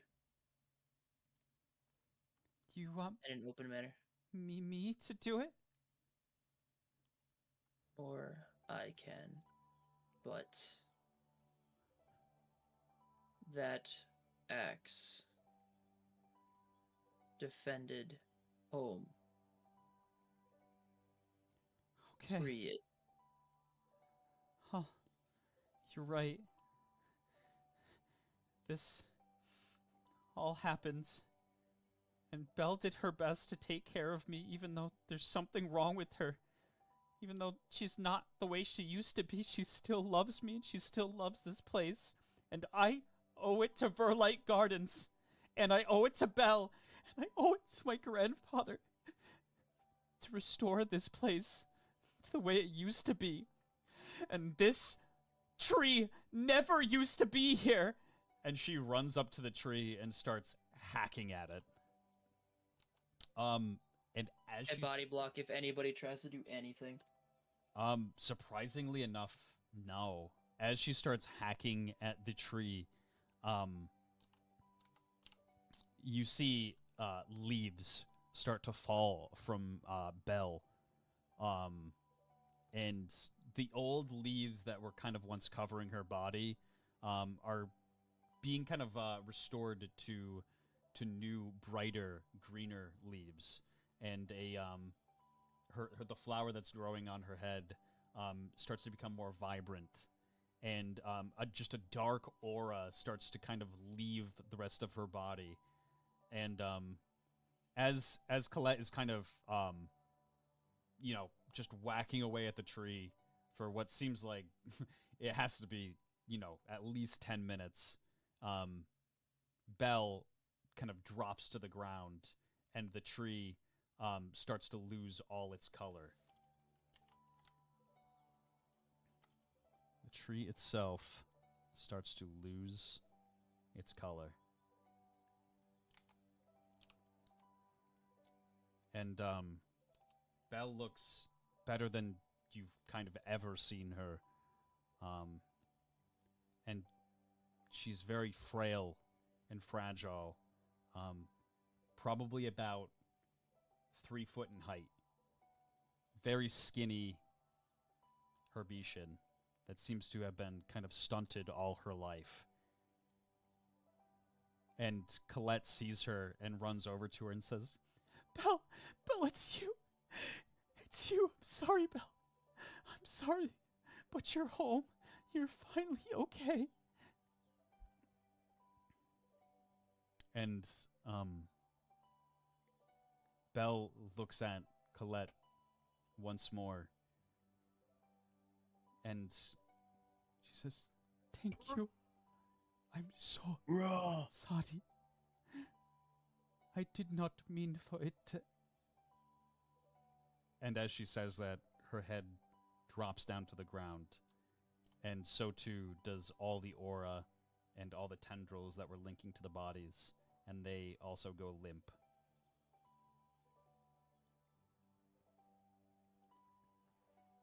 And that is where we're going to end tonight's episode.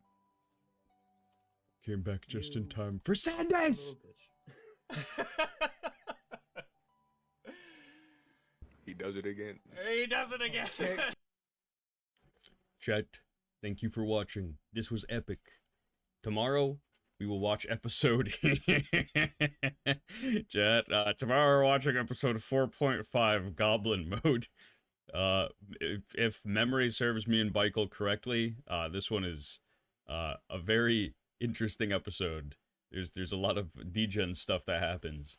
So be very excited. This is a game show episode coming up. So it goes alongside what's happening at the castle during the events of Verlight Garden kind of wrapping up here. And yeah, so we will see you all tomorrow. Thank you so very much for watching. You guys have a wonderful evening, and as always, stay beautiful. Bye-bye. Bye-bye.